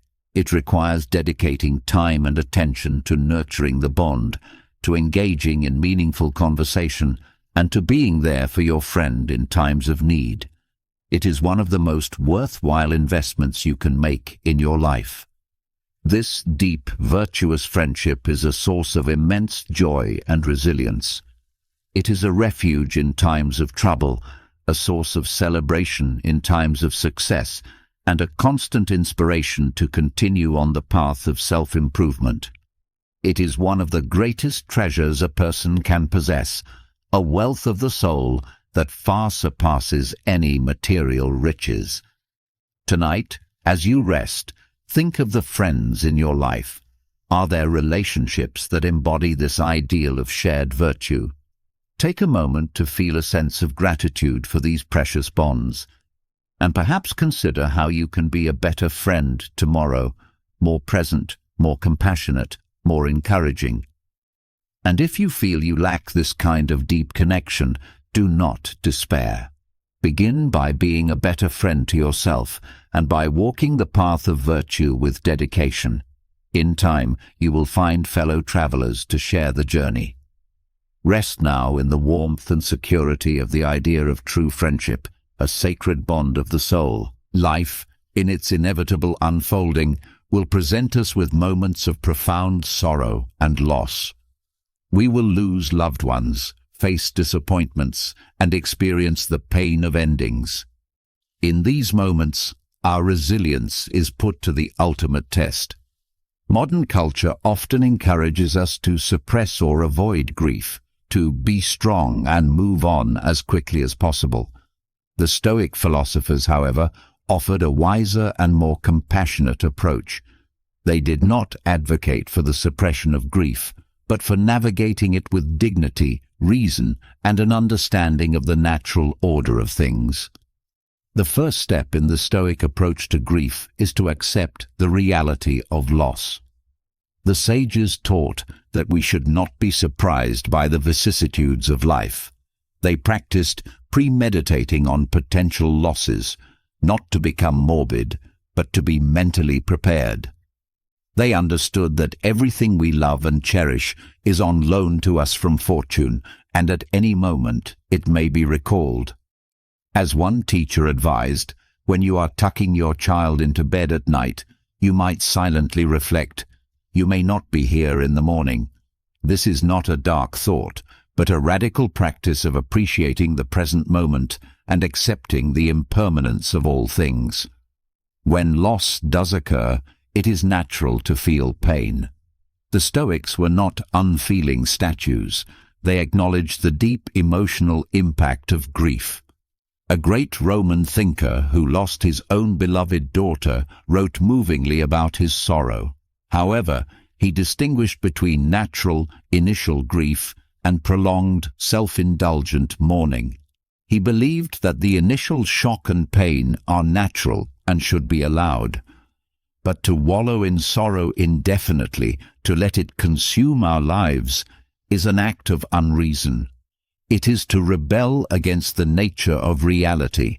The key is to use our reason to manage our grief. We can acknowledge our pain without letting it overwhelm our rational mind. We can allow ourselves to feel the sorrow, but we do not have to be defined by it. We can remind ourselves that our loved one's life was a gift, and we can be grateful for the time we had with them. We can focus on the beautiful memories, on the love that was shared, rather than solely on the pain of the absence.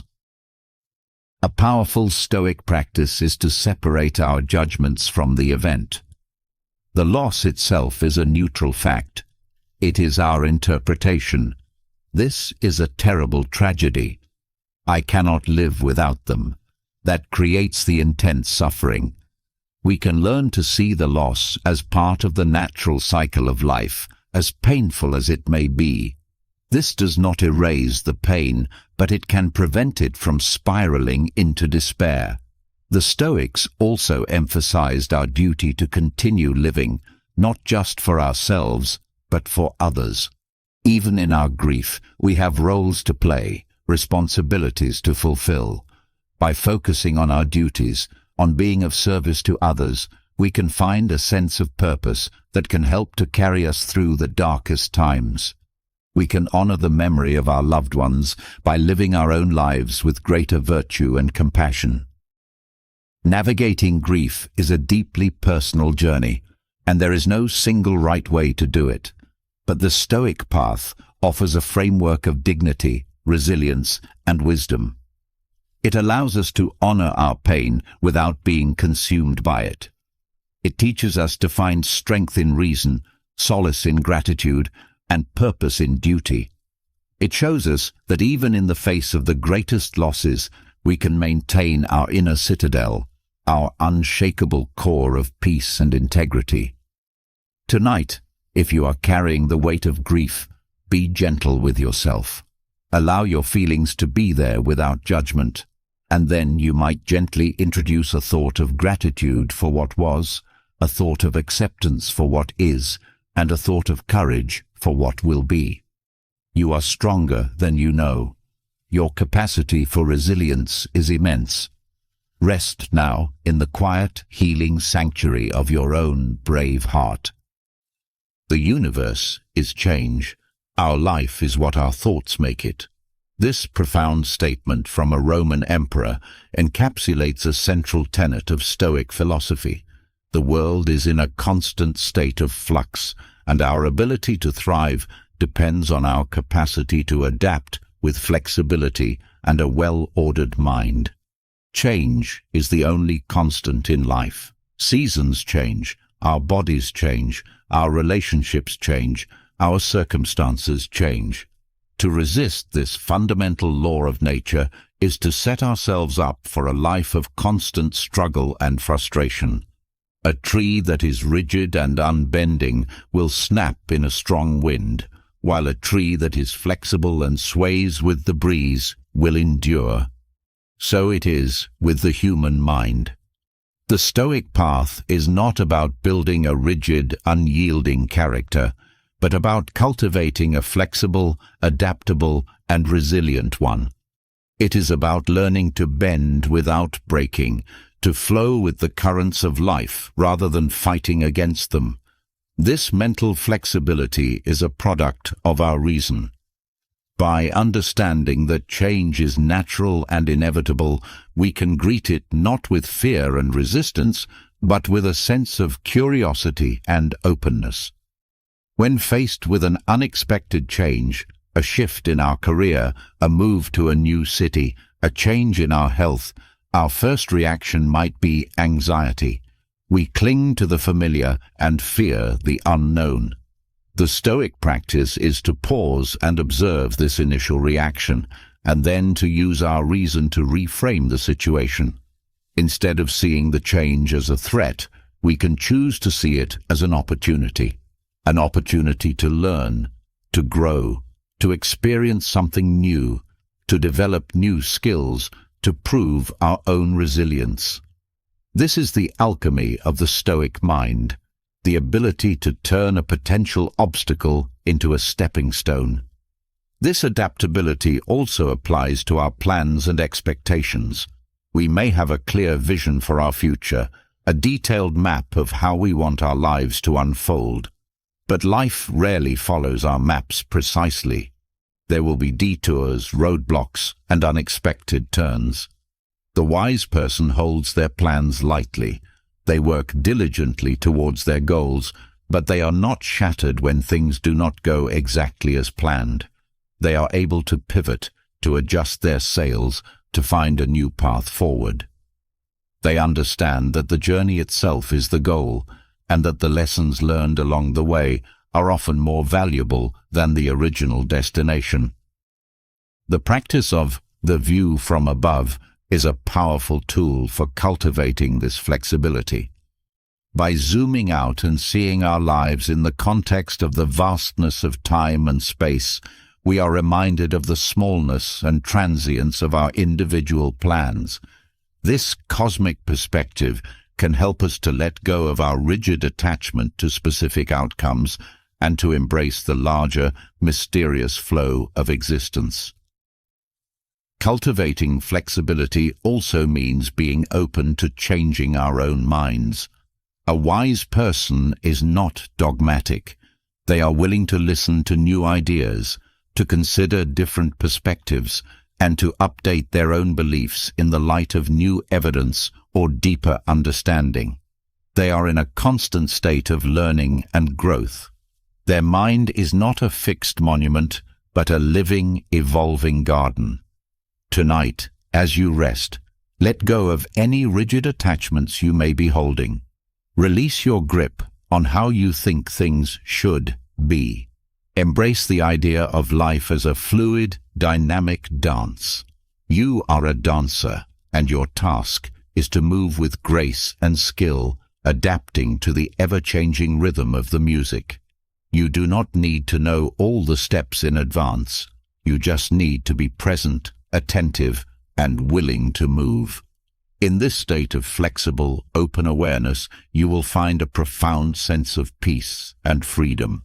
You are no longer at war with reality. You are in harmony with it.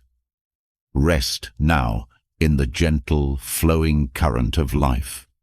In our goal-oriented culture, we are often fixated on the idea of perfection. We strive for the perfect career, the perfect relationship, the perfect body, the perfect life. We believe that happiness lies at the end of this quest, in the final achievement of a flawless state. This pursuit of perfection, however, is often a source of great anxiety, frustration, and self-criticism. It is a race with no finish line, for perfection is an illusion, an unattainable ideal that always remains just out of reach. The ancient philosophers, with their deep understanding of human nature, offered a wiser path: to embrace the process and to let go of the obsession with a perfect outcome. They taught that the value of an endeavor lies not in the final result, but in the quality of the effort, in the virtue and intention we bring to the journey itself. Think again of the archer. Their goal is to hit the bullseye. But a wise archer knows that the final landing place of the arrow is not entirely within their control. A gust of wind, a subtle flaw in the arrow, many external factors can intervene. The wise archer, therefore, focuses on what they can control, the process of shooting. They focus on their stance, their breathing, their aim, their release. They strive to perform the act of shooting with excellence. This is where their virtue lies. If they do this, they can be content, regardless of where the arrow lands. They have done their part well.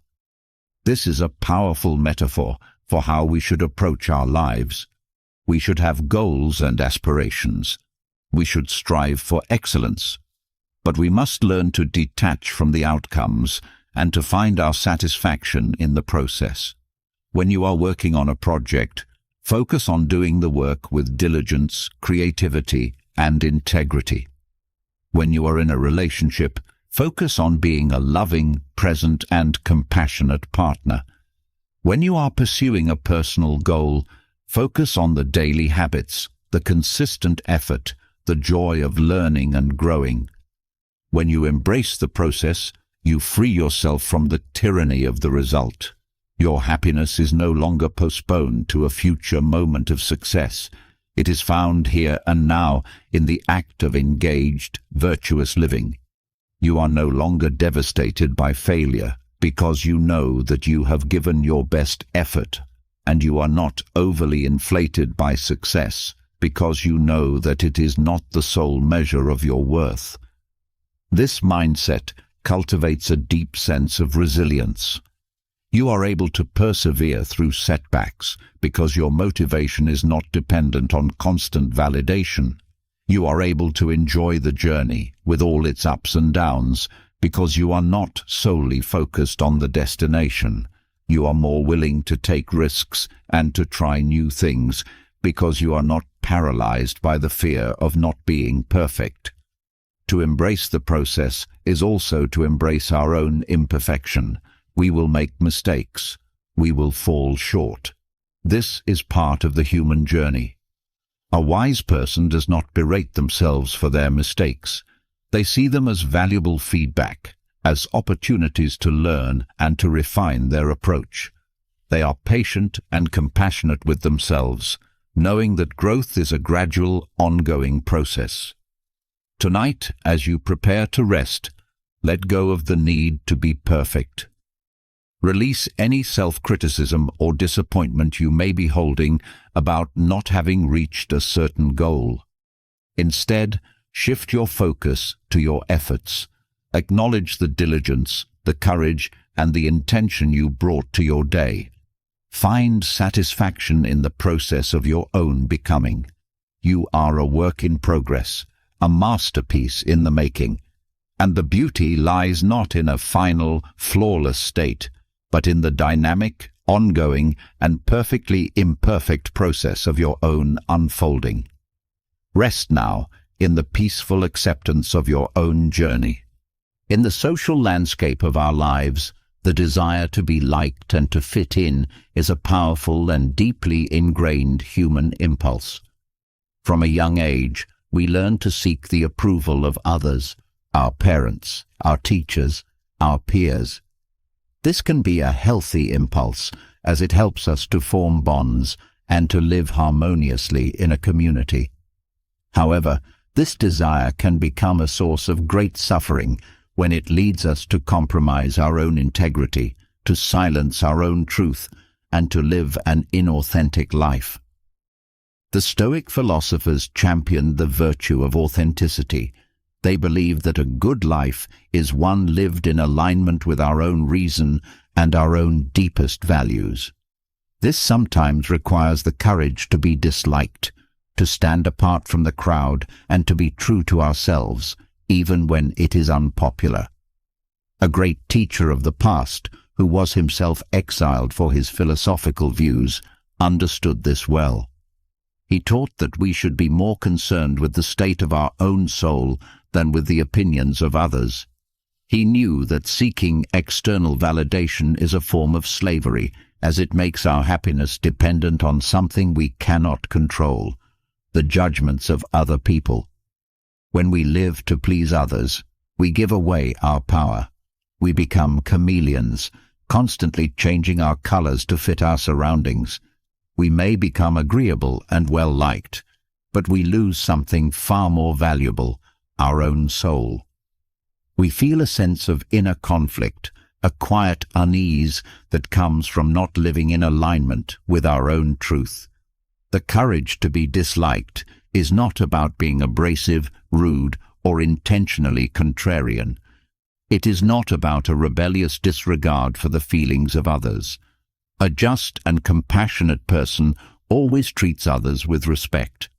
Rather, the courage to be disliked is about having a firm inner center. It is about knowing who you are and what you stand for, and having the strength to live by your principles, even if others disagree or disapprove. It is the courage to say no to a request that violates your values. It is the courage to speak up for what you believe is right, even if you are the only one. It is the courage to pursue a path that is true to your own heart, even if your family or friends do not understand. This is a path of profound integrity, and it is ultimately the path to true self-respect. When you know that you are living an authentic life, you develop a deep and abiding sense of inner peace. You are no longer tossed about by the winds of public opinion.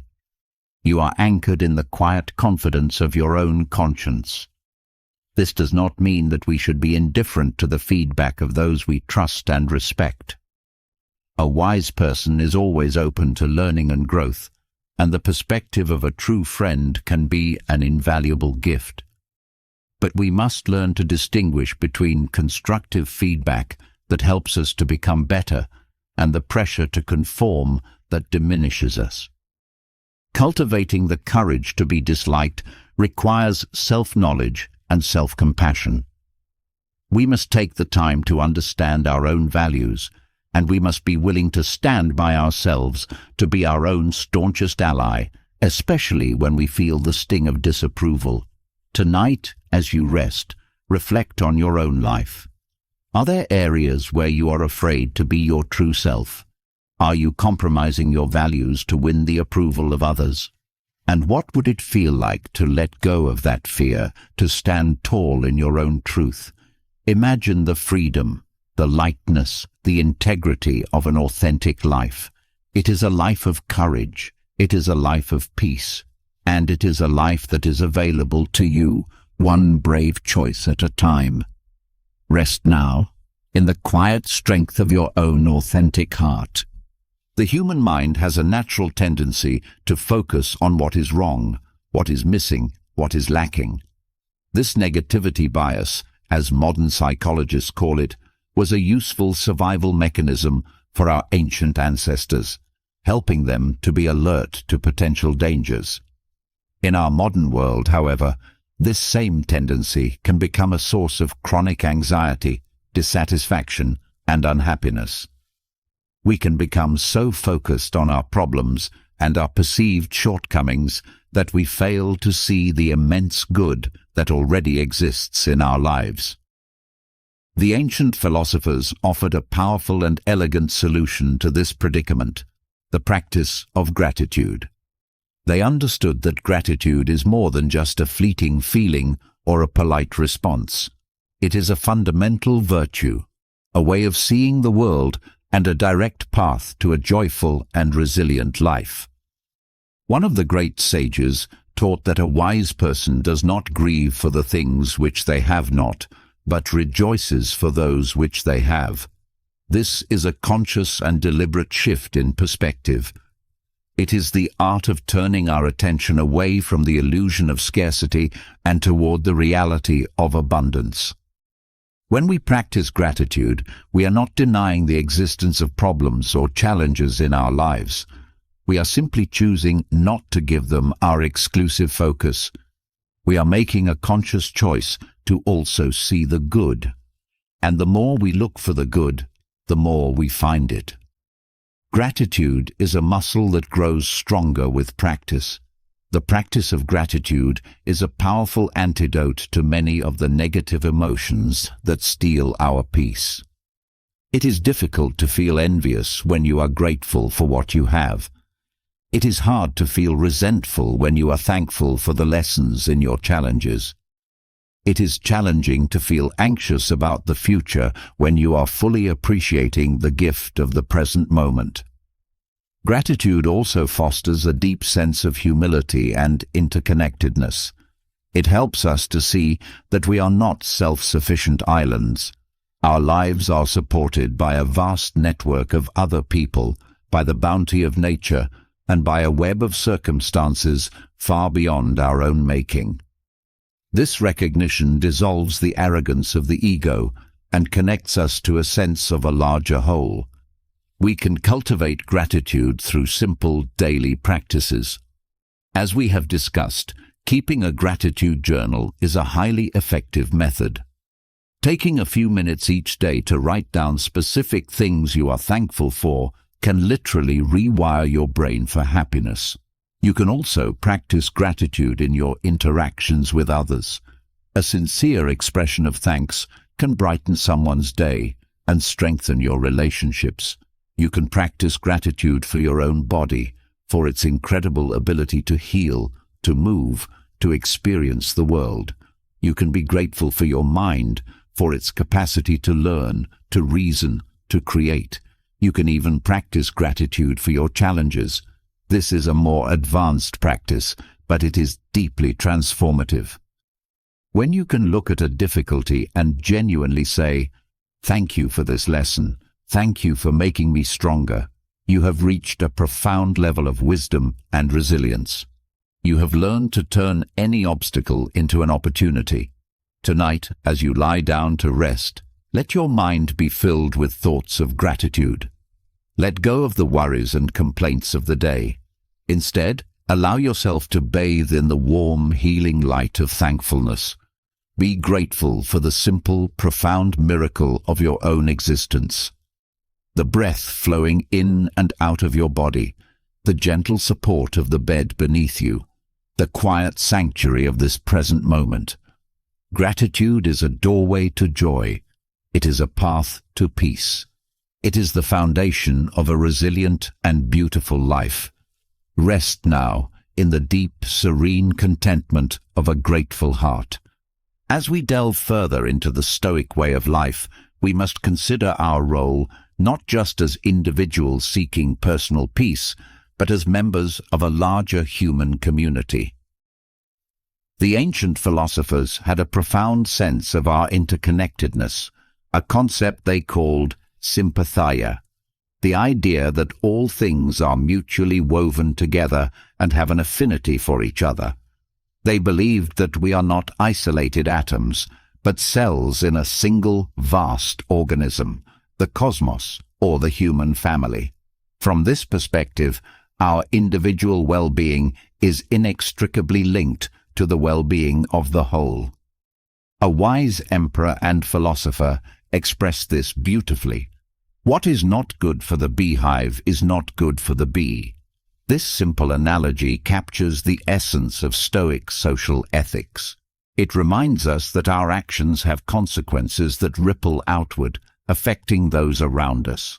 To live a virtuous life, therefore, is not just about cultivating our own inner fortress.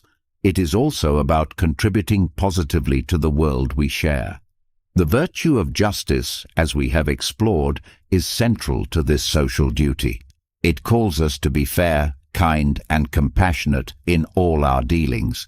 It is the recognition of the inherent worth and dignity of every human being. When we act with justice, we are strengthening the fabric of our community.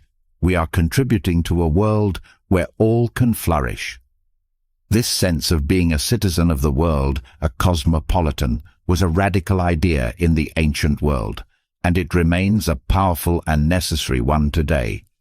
It invites us to look beyond the narrow confines of our own tribe, our own nation, our own self-interest, and to see ourselves as members of a single, global family.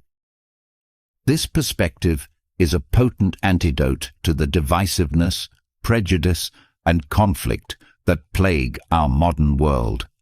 When we see the humanity in others, even those who are different from us, it is more difficult to treat them with cruelty or indifference. The practice of being a good Stoic citizen begins in our daily lives, in our small, everyday interactions. It is in the way we treat our family members, our colleagues, our neighbors, and the strangers we encounter. Do we act with patience, with respect, with a willingness to help? Do we listen with empathy? Do we speak with kindness? Every small act of virtue is a contribution to the health of the whole. This does not mean we must solve all the world's problems. The Stoic is a pragmatist. They focus on what is within their circle of control. We may not be able to end war or poverty on a global scale, but we can bring a little more peace and kindness into our own small corner of the world.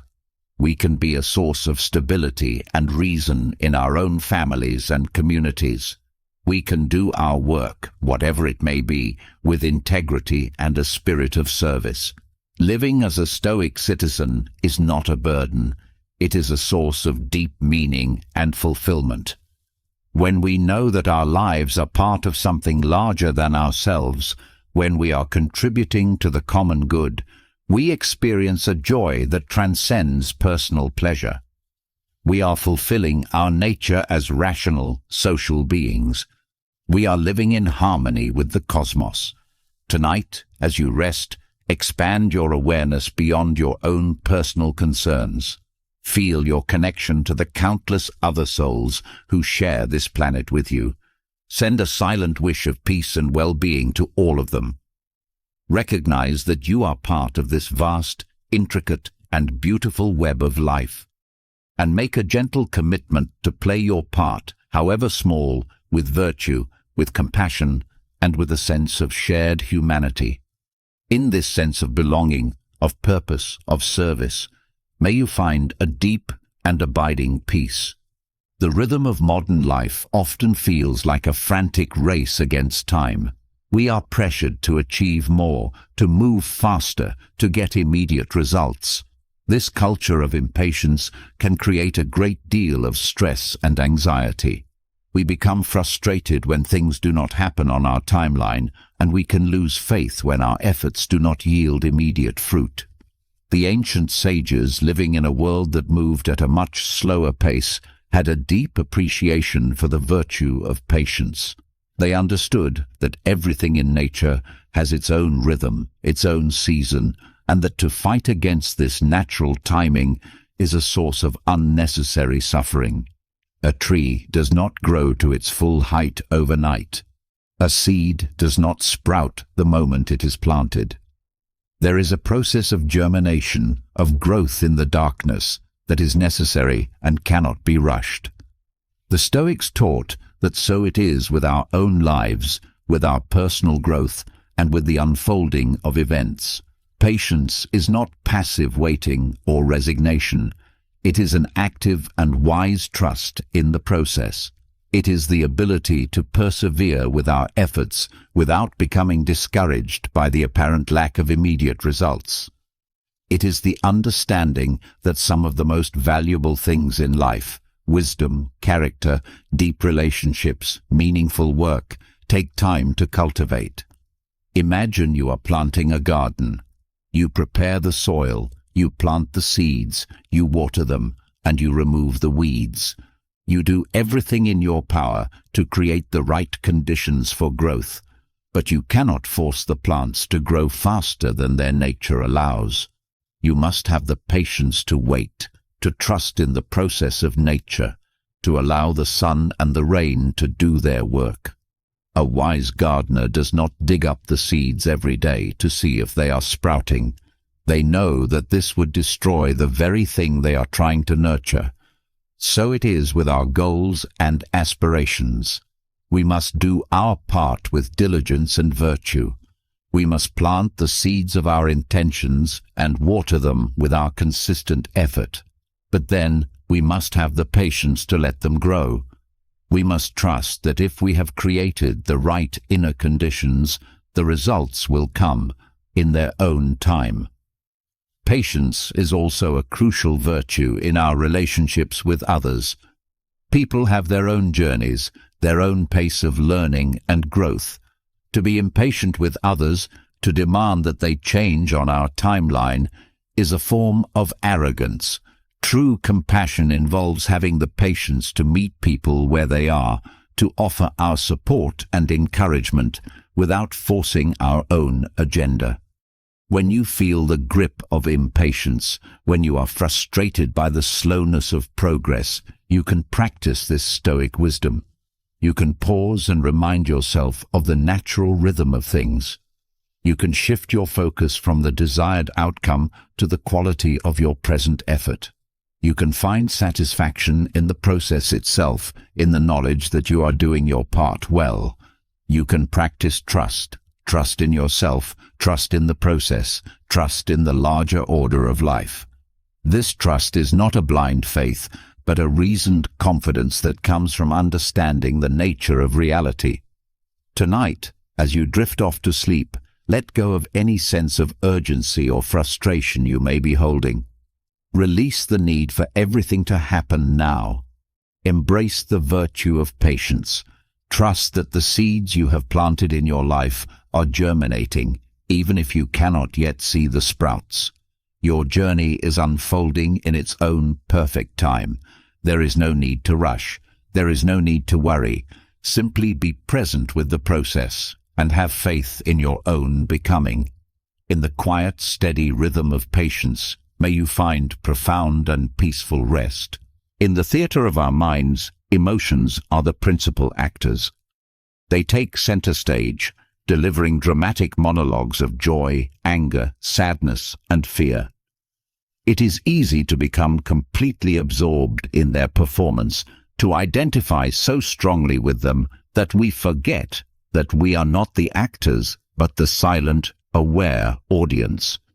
We are the space in which the play of emotions unfolds. The ancient philosophers understood this distinction clearly. They taught that while emotions are a natural and unavoidable part of the human experience, we do not have to be their slaves. The path to inner peace lies in learning to observe our emotions without being consumed by them, in acknowledging their presence without letting them dictate our actions.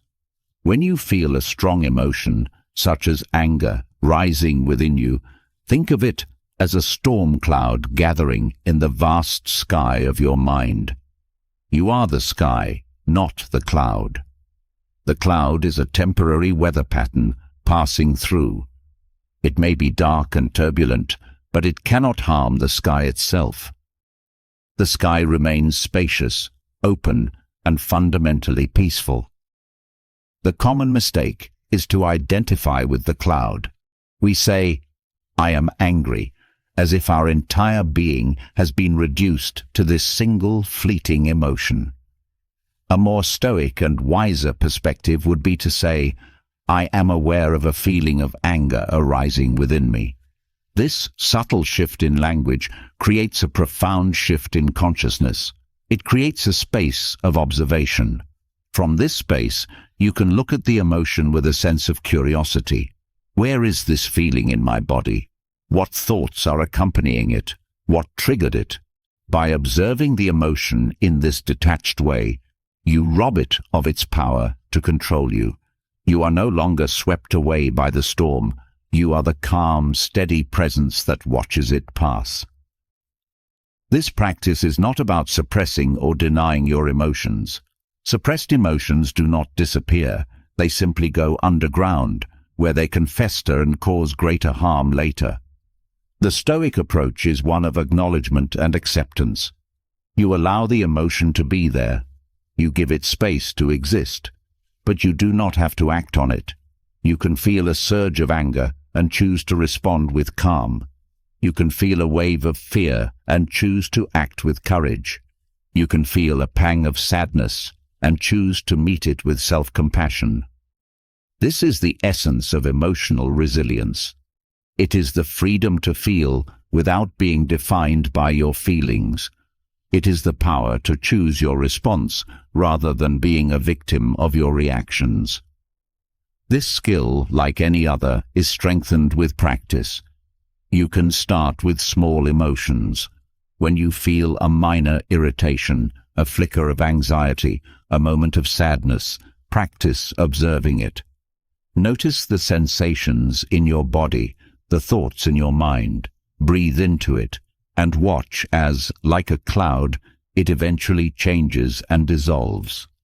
The more you practice with the small emotions, the more equipped you will be to handle the larger storms when they arrive. Tonight, as you lie in the stillness, you may become aware of various emotions from your day. Do not fight them. Do not analyze them. Simply let them be.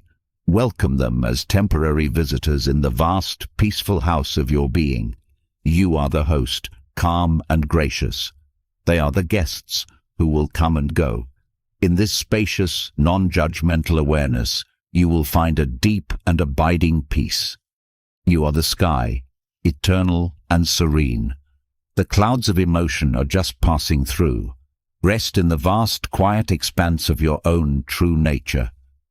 As we draw this journey through the heart of Stoic wisdom to a close, let us synthesize the lessons we have explored into a coherent vision of what the ancient philosophers called the good life. This is not a life of an endless pleasure, material riches, or public acclaim. The good life, in the Stoic sense, is a life of virtue, of inner peace, and of profound fulfillment. It is a life of character, strength, and harmony, available to every one of us, regardless of our external circumstances. The foundation of the good life is the understanding of what is within our control and what is not. It is the wisdom to focus our energy on our own thoughts, judgments, and actions, and to accept with equanimity the things we cannot change. This single principle is the key that unlocks the door to inner freedom. Upon this foundation, we build the structure of our character with the 4 cardinal virtues. We navigate our lives with the compass of wisdom, making clear and rational choices. We face our challenges with the shield of courage, enduring hardship with a steady and resilient mind. We interact with others with the grace of justice, treating every person with fairness, kindness, and respect. And we master our inner world with the discipline of temperance, freeing ourselves from the tyranny of our own impulsive desires. The good life is one that is lived in conscious awareness of its own impermanence.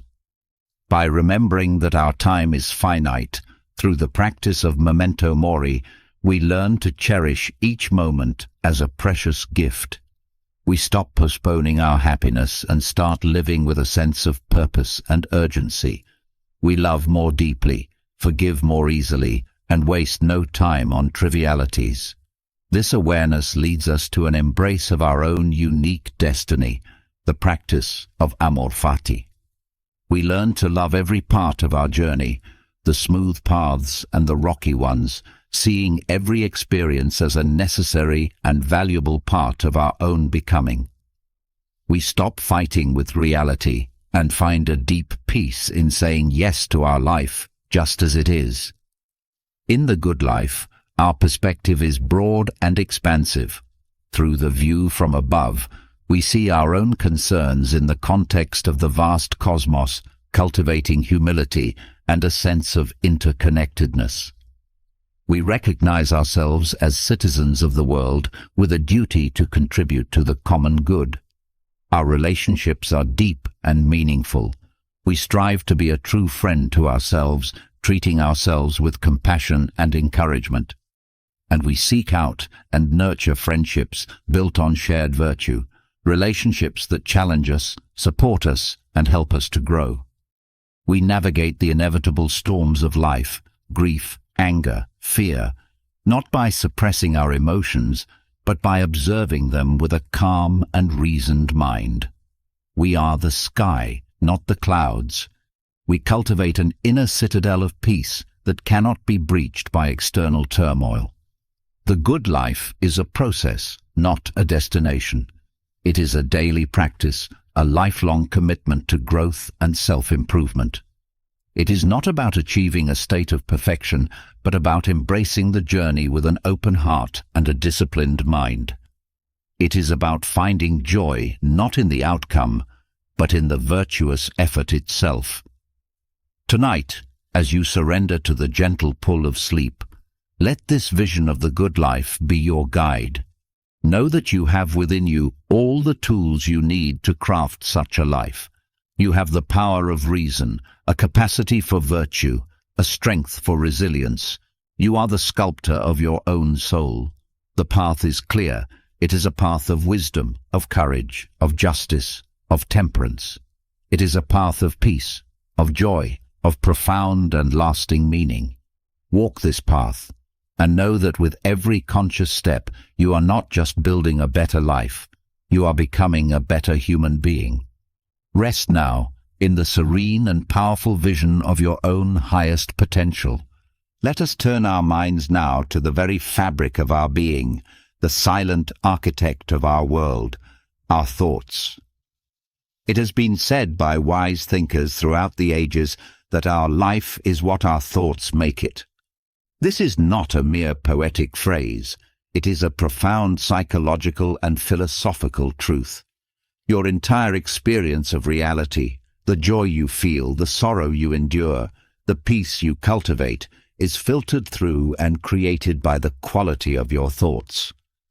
The external world provides the raw material, but it is your mind that weaves it into the tapestry of your life.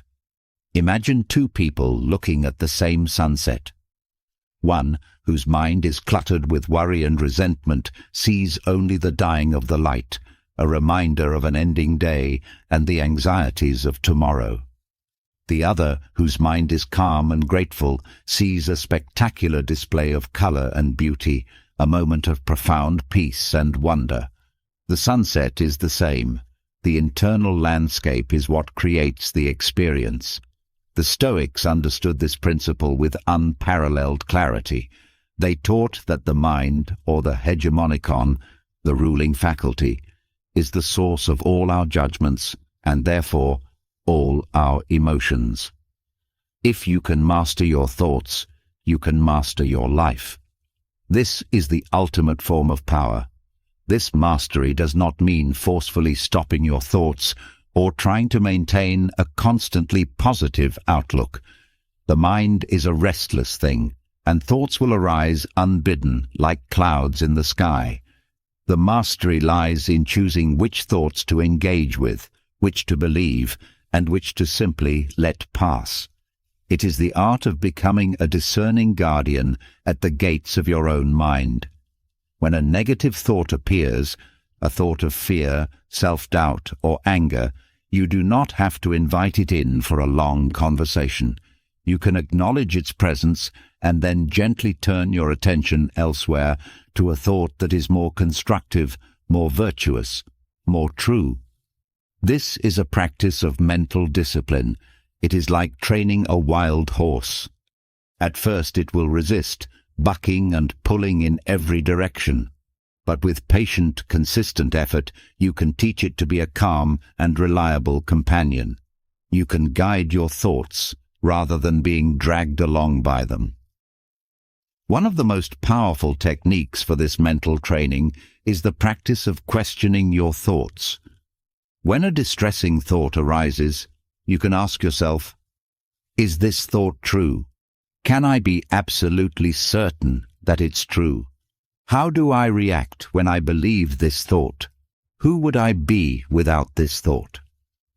This process of inquiry, made famous by modern spiritual teachers, has deep roots in ancient philosophy. It is an application of reason to our inner world, a way of untangling the knots of our own making. Another key practice is to consciously choose what you feed your mind. Just as the health of your body depends on the food you eat, the health of your mind depends on the information you consume. Are you constantly exposing yourself to negativity, outrage, and fear through the news and social media? Or are you nourishing your mind with wisdom, beauty, and inspiration through good books, uplifting conversations, and time in nature? You have the power to curate your mental environment. This is a profound responsibility and a profound opportunity. By choosing your thoughts, you are choosing your life. By cultivating a mind that is calm, clear, and virtuous, you are creating a life of peace, purpose, and joy. This is not a one-time fix, but a daily, moment-to-moment practice. It is the great work of a lifetime. Tonight, as you lie in the stillness, become aware of the flow of your thoughts. Do not judge them. Do not struggle with them.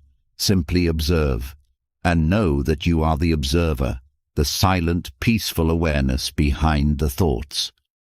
From this place of stillness, you can make a gentle commitment. Tomorrow, you will be a more mindful guardian of your thoughts. You will choose to water the seeds of peace, wisdom, and kindness within you. You will let the weeds of negativity wither from a lack of attention. This is how you build your inner citadel. This is how you become the master of your own world. Rest now in the quiet, sovereign peace of your own mind. In our quest for a resilient and meaningful life, we must learn to navigate the complex world of human relationships. It is here that our philosophy is most rigorously tested. It is easy to be serene in solitude, but it is in our interactions with others, with all their imperfections and unpredictability, that our true character is revealed. The ancient philosophers offered profound guidance on how to build relationships that are not only harmonious, but are also a vehicle for our own and others' growth. At the heart of a Stoic approach to relationships is the virtue of justice. As we have learned, this means treating every person with fairness, respect, and a fundamental kindness.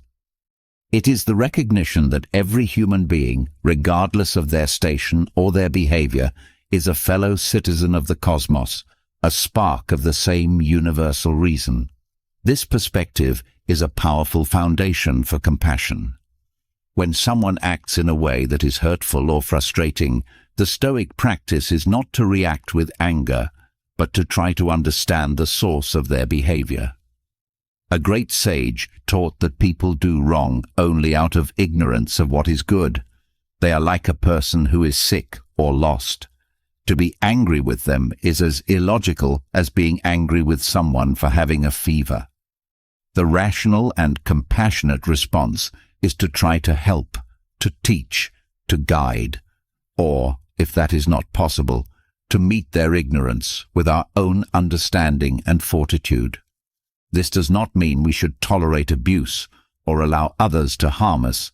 Justice also requires us to protect ourselves and to set clear boundaries.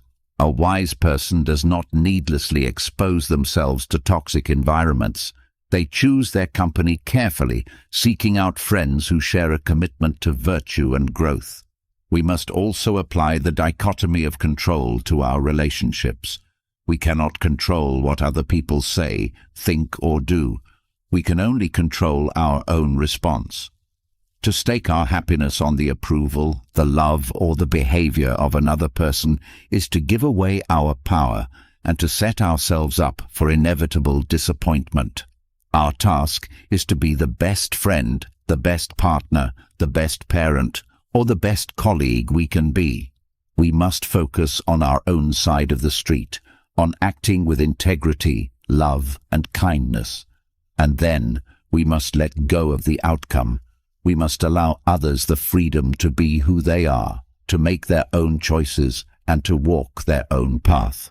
This is a profound act of respect for them and for ourselves. Forgiveness, as we have discussed, is also a cornerstone of healthy relationships. We must be willing to forgive others for their mistakes, and we must be willing to forgive ourselves for our own. Holding on to grudges is a heavy burden that poisons our own hearts. By letting go of resentment, we free ourselves to connect with others from a place of openness and love. Authenticity is another key element. A Stoic relationship is one where we can be our true selves, where we can speak our truth with kindness, and where we are not afraid to be vulnerable. This requires the courage to be disliked, to stand by our own values, even if others do not share them. Ultimately, the goal of a Stoic relationship is not just mutual pleasure or utility, but mutual improvement. Our relationships should be a space where we help each other to become better human beings. We should inspire each other, challenge each other, and support each other on the path to wisdom and virtue. Tonight, as you rest, think of the important relationships in your life. How can you bring more justice, more compassion, more authenticity to them tomorrow? How can you focus more on your own virtuous actions and less on trying to control the other person? Let go of any resentments you may be holding. Fill your heart with a sense of gratitude for the people who share your journey. And remember that every interaction is an opportunity to practice the art of living well, to strengthen your character, and to contribute to a more harmonious world. Let us now turn to the Stoic art of preparation, a practice that allows us to face the future not with anxiety, but with a calm and resilient confidence. The ancient philosophers were not passive fatalists. They were proactive strategists of the soul. They understood that while we cannot control the future, we can prepare our minds to meet whatever it may bring. One of the most powerful of these preparatory exercises is the practice of premeditatio malorum, the premeditation of evils or adversities. This may sound like a pessimistic or negative practice, but it is, in fact, a deeply empowering one. It is not about wallowing in worry, but about a calm, rational rehearsal for potential challenges. The practice is simple. Each morning, or at any time of quiet reflection, you take a few moments to visualize the things that could go wrong in your day or in your life. You might imagine facing a difficult conversation, encountering a frustrating obstacle, receiving criticism, or even experiencing a more significant loss, such as an illness or a financial setback. You do not dwell on these images to create fear. The goal is the opposite. As you visualize these potential adversities, you also visualize yourself responding to them with the Stoic virtues. You imagine yourself facing the difficult conversation with courage and justice. You see yourself navigating the obstacle with wisdom and patience. You hear yourself receiving the criticism with equanimity, extracting any useful lesson and discarding the rest.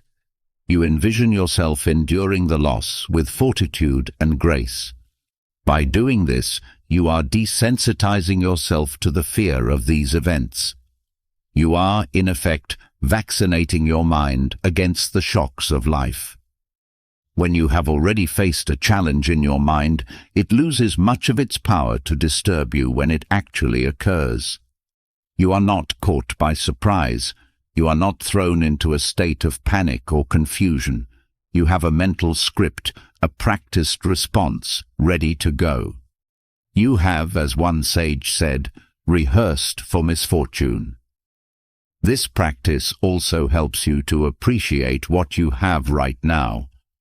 When you take a moment to contemplate the potential loss of your health, your loved ones, or your livelihood, you are reminded of how precious and fragile these things are. This can fill you with a profound sense of gratitude for the blessings of the present moment.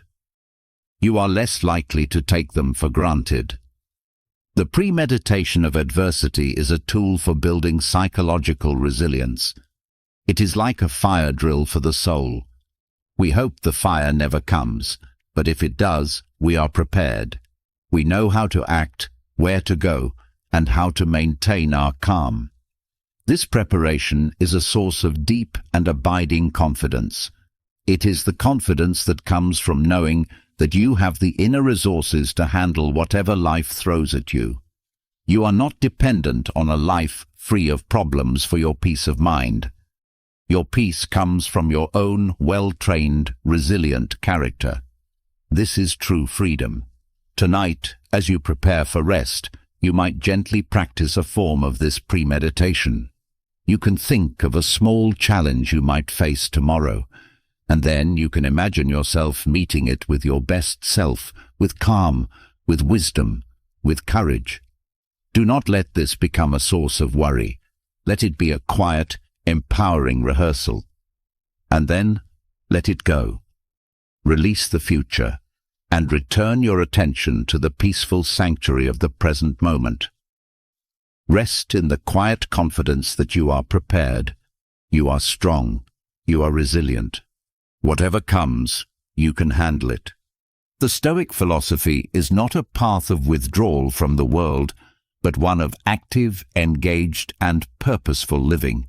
At the heart of this engagement is the concept of duty, the understanding that as rational and social beings, we have a role to play in the larger cosmic order. This sense of duty is not a heavy burden, but a source of profound meaning, direction, and joy.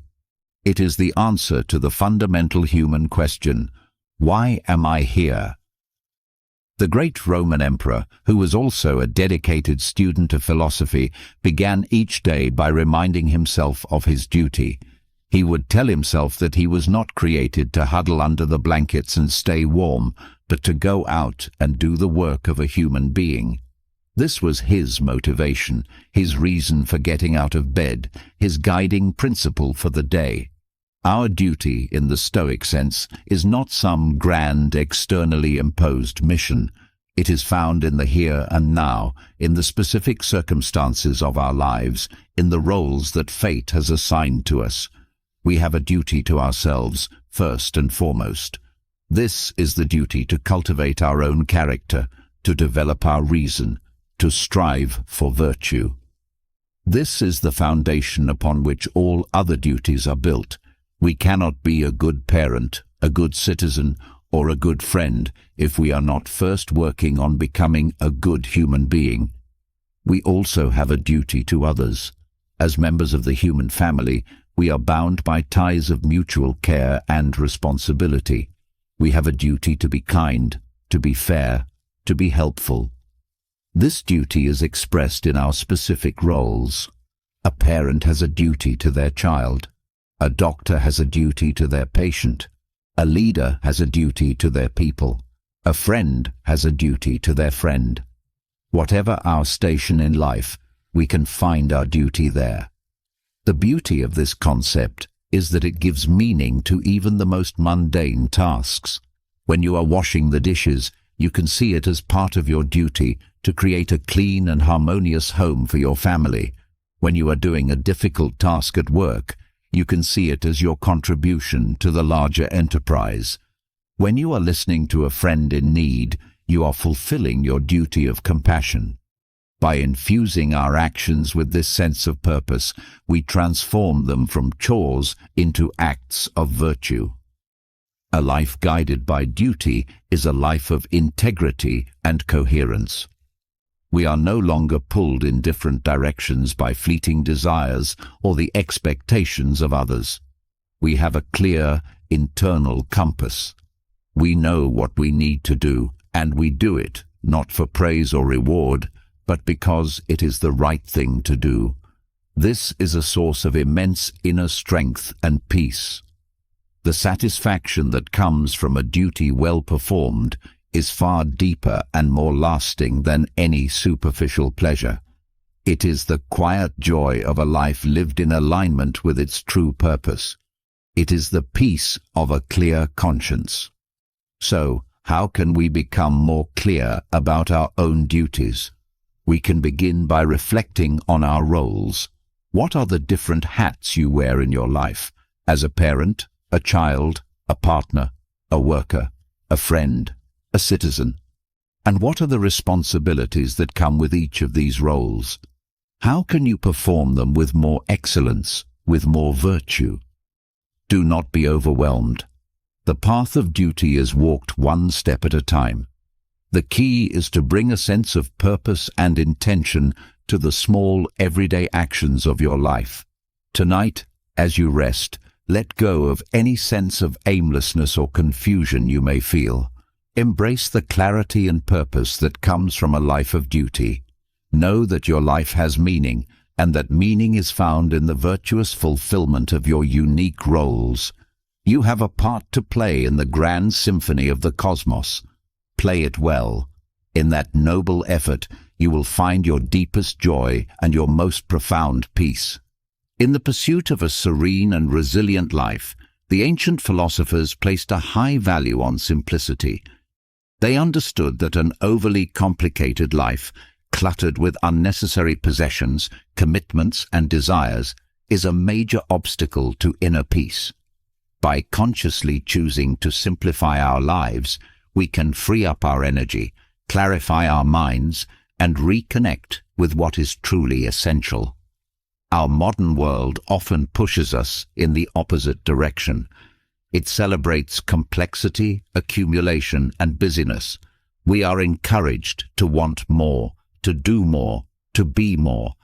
This can lead to a state of chronic overwhelm, where we feel scattered, stressed, and disconnected from our own souls. The Stoic practice of simplicity is a powerful antidote to this modern affliction. It is the art of consciously cutting away the non-essential in all areas of our lives. Let us first consider our physical environment. A cluttered home can contribute to a cluttered mind. By decluttering our living spaces, by letting go of possessions we no longer need or use, we can create an outer environment that reflects the inner clarity and peace we seek. This is not about a rigid minimalism, but about a mindful curation of our surroundings. Every object in our home should be either useful or beautiful. Everything else is just a distraction. We can also simplify our schedules. It is easy to fall into the trap of being busy, of filling every moment with activity. But busyness is not the same as productiveness or fulfillment. A wise person is discerning with their time. They know how to say no to commitments that do not align with their values or priorities. They create space in their lives for quiet, for reflection, for deep connection, for the things that truly nourish their soul. By simplifying our schedules, we move from a reactive mode of existence to a proactive one. We are no longer just responding to the endless demands on our time. We are consciously choosing how to invest our most precious resource. Perhaps the most important area for simplification is our inner world, our minds. We can simplify our mental lives by mastering our desires, as we have discussed. By distinguishing between our true needs and our manufactured wants, we can free ourselves from the endless cycle of craving. We can find a deep contentment in the simple, fundamental blessings of life. We can also simplify our minds by letting go of mental clutter, such as grudges, worries about the future, and regrets about the past. These are heavy, unnecessary burdens. Through practices like forgiveness, mindfulness, and the premeditation of adversity, we can clear out this inner debris and create a mental space that is open, spacious, and peaceful. Simplicity is a path to freedom. It is freedom from the burden of possessions, freedom from the tyranny of a packed schedule, and freedom from the noise of a cluttered mind. It is a return to what is essential, what is real, what is true. In simplicity, we find a profound elegance and a deep, abiding peace. Tonight, as you prepare for rest, I invite you to contemplate the areas of your life where you could invite more simplicity. What possessions could you let go of? What commitments could you release? What mental burdens could you set down? Imagine the lightness, the clarity, the peace that would come from this simplification. Let go of the complex, the overwhelming, the unnecessary. In the quiet elegance of simplicity, you will find a sanctuary for your soul. Rest now in that peaceful, uncluttered space. The human capacity for reason is our most distinctive and powerful faculty. It is what separates us from other animals and connects us to the divine or the rational order of the cosmos. The ancient philosophers saw the cultivation of reason as our primary duty and the key to a virtuous and fulfilling life. To live according to reason is to live in harmony with our own highest nature and with the nature of the universe itself. But what does it mean to live a life guided by reason? It is not about being a cold, calculating logician devoid of emotion. Reason, in the Stoic sense, is a holistic faculty. It includes our ability to think clearly, to make sound judgments, to understand complex situations, and to act with wisdom and prudence. It is also deeply connected to our social and ethical nature. A truly rational person is also a just, kind, and compassionate one. Living according to reason means we do not allow ourselves to be governed by our passions, our irrational fears, our unchecked anger, our insatiable desires. We have already explored how to observe and manage these emotions. Reason is the tool we use to do this. It is the wise, calm center of our being that can look at an emotional storm and choose a course of action that is not reactive but proactive and virtuous. When we are guided by reason, we are able to see the world more clearly. We can distinguish between what is true and what is false, between what is important and what is trivial. We are less likely to be fooled by superficial appearances or swayed by the irrational opinions of the crowd. We have our own internal compass, our own standard of judgment. This gives us a profound sense of stability and self-reliance. To cultivate our reason, we must be lifelong learners. The sages were devoted to the study of philosophy, not as an academic exercise, but as a practical art of living. We too can nourish our reason by reading wise texts, by engaging in thoughtful conversation, by reflecting on our own experiences, and by being open to new ideas. We must constantly question our own beliefs and be willing to change our minds in the light of new evidence. A rational mind is a flexible and growing mind. Living according to reason also means accepting the logical order of the universe. It is the understanding that everything happens for a reason, as part of a vast web of cause and effect. This is the foundation for the practice of amor fati, the love of our fate. When we understand that even the things that seem tragic or unjust are part of a larger rational order that we may not fully comprehend, it is easier to accept them with equanimity. We can trust that there is a wisdom in the unfolding of life, even when it is painful. This trust in the rationality of the cosmos is a source of immense peace. We are no longer at war with reality. We are participants in a grand, coherent, and meaningful whole. We are playing our part in the symphony of existence. Tonight, as you rest, connect with the faculty of reason that lies within you. It is a powerful, clear, and steady light. It is your guide, your protector, and your greatest strength. Feel a sense of gratitude for this incredible gift, and make a commitment to cultivate it, to trust it, and to let it guide your life. When you are guided by reason, you are never truly lost. You have a compass that will always point you toward what is true, what is good, and what is beautiful. Rest now in the calm, clear, luminous peace of your own rational mind. In the pursuit of a Stoic life, the concept of service to others is not an afterthought or a secondary concern. It is an essential expression of our very nature. The ancient philosophers taught that we are inherently social creatures, born to live and work together in a community. Our individual good is inextricably tied to the common good. To live a virtuous life, therefore, is to live a life of service. The idea that what is not good for the beehive is not good for the bee is a powerful reminder of this interconnectedness. When we act in ways that harm our community, we ultimately harm ourselves. And when we contribute to the well-being of others, we enrich our own lives in the process. Service, in the Stoic sense, is not about a grudging sense of obligation or a desire for recognition. It is the natural outflow of a virtuous character. When you have cultivated the virtues of justice, kindness, and compassion within yourself, serving others is not a chore. It is a joy. It is the active expression of your best self.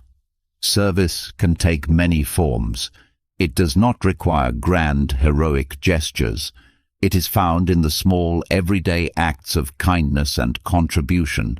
It is in the way we fulfill our duties, as we have discussed. A parent serving their child, a teacher serving their students, a doctor serving their patients. These are all acts of service.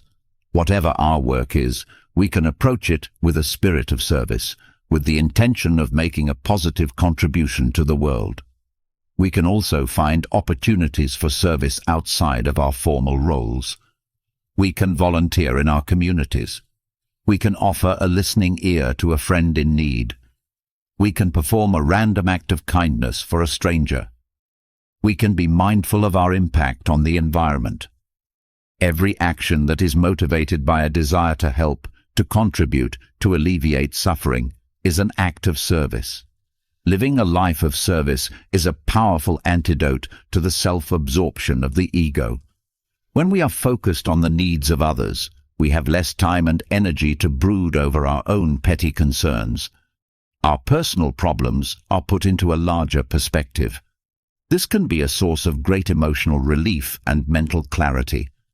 Service connects us to our shared humanity. It breaks down the walls of separation and reminds us that we are all in this together. This sense of connection and belonging is a fundamental human need and a deep source of fulfillment.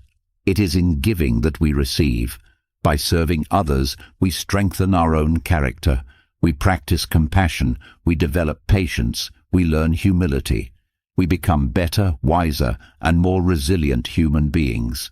The joy that comes from making a positive difference in the life of another person is one of the most profound and enduring joys we can experience. It is a joy that nourishes the soul. So, how can we bring more of this spirit of service into our lives? We can start by being more present and attentive to the needs of those around us. We can look for small opportunities to be helpful, to offer a kind word, to share what we have. We can approach our work not just as a way to make a living, but as a way to make a contribution. We can ask ourselves each day, how can I be of service today? Tonight, as you drift off to sleep, let go of any self-centered worries. Expand your heart to include the well-being of others. Feel your connection to the larger human family, and in that sense of shared existence, you might make a quiet intention to live tomorrow with a greater spirit of service. In the act of giving, of contributing, of serving, you will find a profound purpose, a deep joy, and an unshakable peace. As we continue our exploration of Stoic principles, let us examine the powerful role of our physical body in the quest for a tranquil and resilient mind. The ancient philosophers did not see the mind and body as separate, warring entities. They understood that they are deeply interconnected and that the health of one profoundly affects the health of the other. A well-ordered mind resides in a well-cared-for body. Therefore, the Stoic path includes a conscious and disciplined approach to physical well-being. This is not about the modern obsession with achieving a perfect physique or chasing fleeting standards of beauty. The Stoic approach to the body is rooted in the virtue of temperance and the understanding that our body is a vessel, an instrument that we must keep in good working order so that we can live a virtuous and purposeful life. A body that is weakened by neglect or abuse is a hindrance to the mind. It can create physical discomfort, mental fog, and emotional instability. A body that is strong, healthy, and resilient, on the other hand, is a powerful ally for the soul. It provides the energy, the clarity, and the stability we need to face life's challenges. The care of the body, for the Stoic, is a form of duty. It is our responsibility to be good stewards of the physical vehicle we have been given. This involves several key practices. First, there is the matter of nourishment. A wise person eats to live, not lives to eat. They choose food that is simple, natural, and nourishing, avoiding excess and indulgence. They understand that what they put into their body affects their energy levels, their mood, and their ability to think clearly. They practice temperance at the dinner table, finding a healthy balance between pleasure and prudence. Second, there is the importance of movement. The sages knew that a sedentary life is unhealthy for both body and mind. They often advocated for walking as the ideal form of exercise, as it is simple, natural, and allows for a state of moving meditation. Whatever form of exercise we choose, the key is consistency. A regular practice of physical activity strengthens the body, clears the mind, and builds the kind of physical fortitude that supports our mental resilience. Third, there is the crucial role of rest. In our modern culture that glorifies busyness and often sees sleep as a luxury, the Stoic wisdom of prioritizing rest is more important than ever. A good night's sleep is not a waste of time. It is essential for the restoration of both body and mind. It is during sleep that our bodies heal, our brains process the day's events, and our emotional equilibrium is restored. A wise person honors their need for rest and creates a routine that supports it. By caring for our bodies with this kind of mindful discipline, we are not just improving our physical health, we are strengthening our character. We are practicing temperance, self-control, and prudence. We are demonstrating our respect for the natural order of things. We are building a solid foundation for a resilient and virtuous life. Tonight, as your body lies in stillness, take a moment to feel a sense of gratitude for it. It is an incredible, intricate, and resilient instrument. Appreciate the breath that flows through it, the heartbeat that sustains it, and make a gentle commitment to be a better caretaker of this precious vessel tomorrow. Choose food that nourishes, movement that invigorates, and rest that restores. In the simple, disciplined care of your body, you will find a powerful path to a clearer, calmer, and more resilient mind. In the Stoic journey toward a life of virtue and tranquility, there is a profound understanding that some of our deepest growth comes from embracing discomfort. Our modern world is largely designed to shield us from any form of hardship. We seek comfort, convenience, and the path of least resistance. While these things are not inherently bad, a life lived in constant comfort can make us soft, fragile, and ill-prepared for the inevitable challenges that existence will present. The ancient philosophers, in contrast, saw the value in voluntarily and strategically embracing discomfort. This is not about a masochistic love of pain, but about a wise and deliberate practice of building resilience. It is the spiritual equivalent of an athlete lifting weights to strengthen their muscles. They called this practice voluntary hardship. One of the great Roman Stoics advised his friends to set aside a certain number of days each month to practice poverty. During this time, they would eat the simplest food, wear the coarsest clothes, and sleep on a hard surface. They would say to themselves, "Is this the condition that I feared?" By doing this, they were achieving several important things. First, they were desensitizing themselves to the fear of loss. The fear of poverty, of losing one's comforts, can be a powerful and paralyzing force. It can lead us to make compromises with our integrity, to stay in unfulfilling situations, and to live with a constant, low-grade anxiety. By voluntarily experiencing a simplified life, the Stoics discovered that they could not only survive, but even be content with very little. This knowledge was liberating. It broke the chains of their attachment to material things and gave them a profound sense of inner freedom and security. Second, this practice cultivated a deep sense of gratitude. After a few days of simple living, a return to their normal life was experienced with a heightened sense of appreciation. A comfortable bed, a warm meal, the simple pleasures of daily life were no longer taken for granted. They were seen as the gifts they truly are. This is a powerful way to reset our hedonic treadmill and to find joy in the ordinary. Third, voluntary hardship builds mental and physical fortitude. It is a direct training in the virtues of courage and temperance. It strengthens our willpower and proves to us that we are stronger than we think. A mind that has been tested by discomfort is not easily broken by adversity. It has a reserve of strength to draw upon when life becomes truly difficult. We can adapt this ancient practice to our own modern lives. We do not need to live in a hut, but we can choose to embrace small strategic discomforts. We can take a cold shower. We can fast for a day. We can sleep on the floor for a night. We can deliberately do something that is outside our comfort zone, such as public speaking or having a difficult conversation.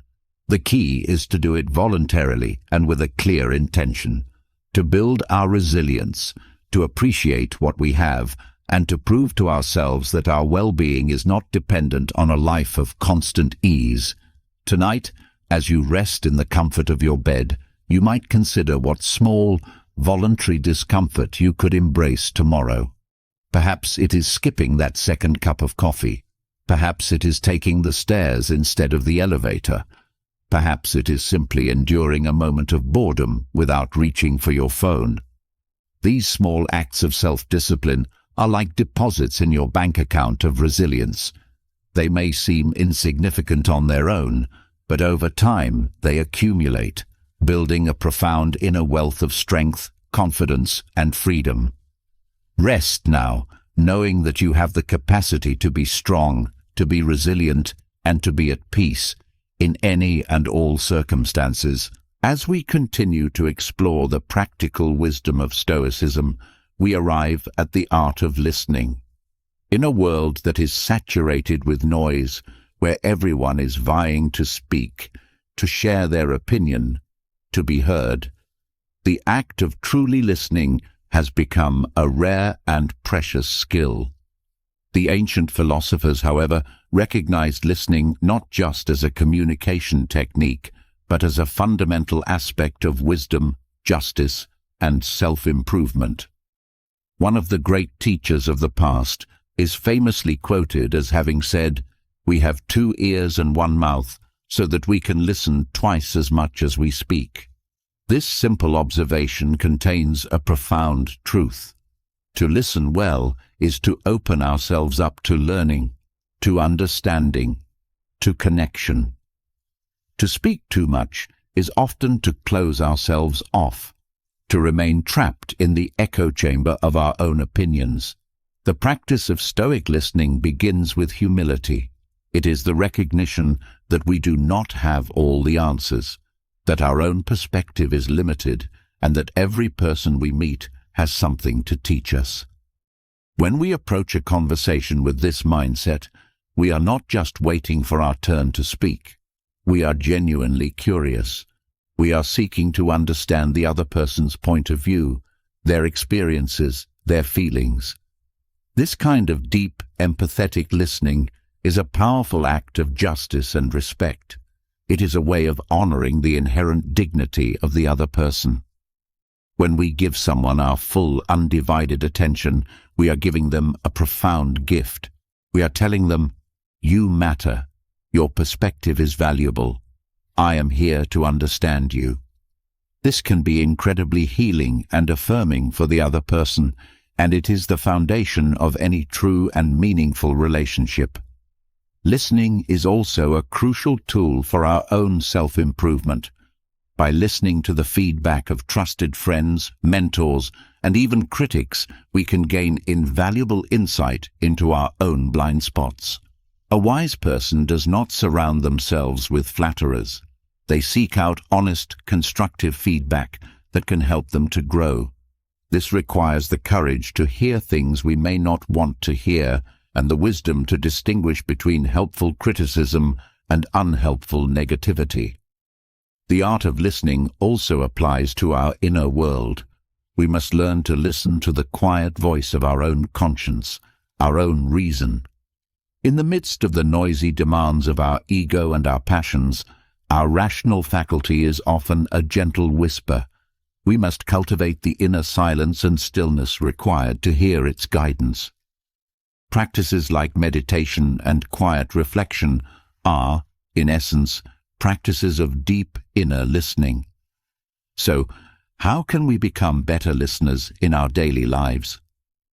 We can start by practicing active listening. When someone is speaking, give them your full attention. Put away your phone. Make eye contact. Try to understand not just their words, but the feelings behind their words.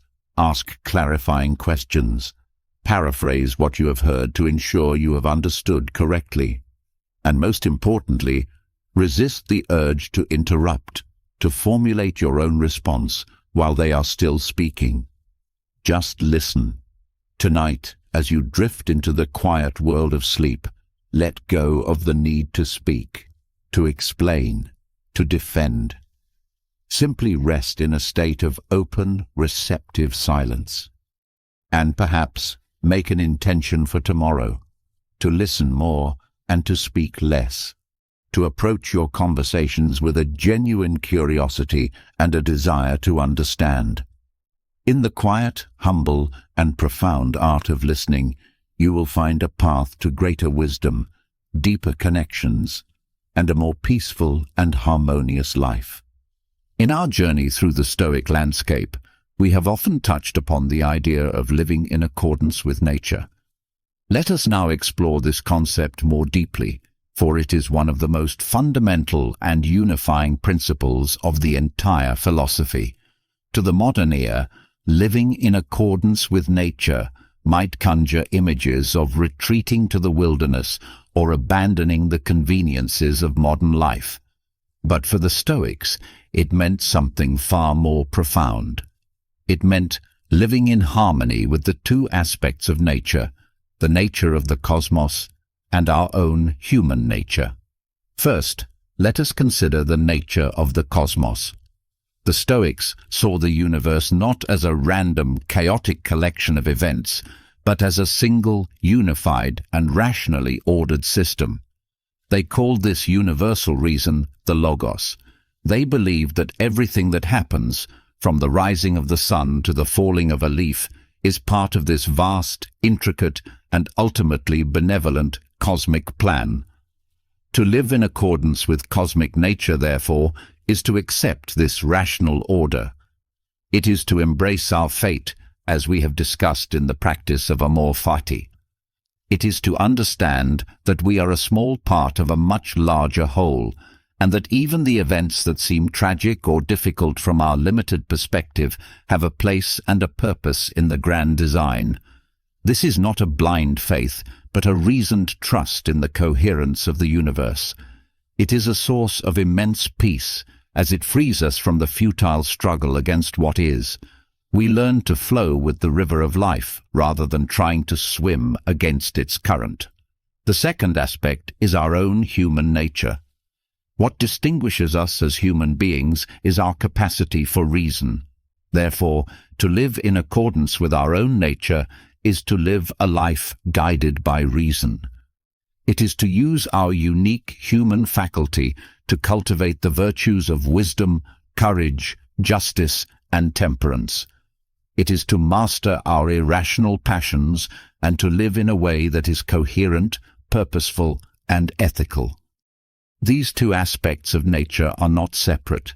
They are two sides of the same coin. Our own human reason is a spark of the universal logos.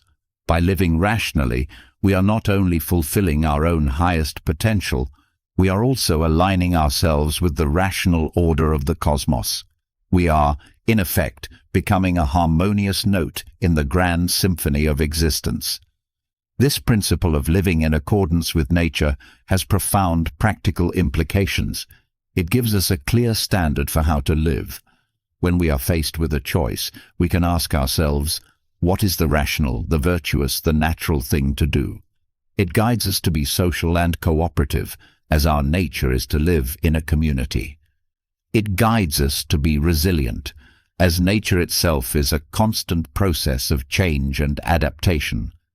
It guides us to be simple in our needs, as nature provides for our basic needs in abundance. Living in accordance with nature is the ultimate goal of the Stoic path. It is the definition of the good life. It is a life of eudaimonia, a state of flourishing, of well-being, of deep and abiding joy. This is not a life free of challenges, but it is a life free of inner turmoil. It is a life of serene harmony, both within ourselves and with the world around us. Tonight, as you rest, feel your own connection to the natural world.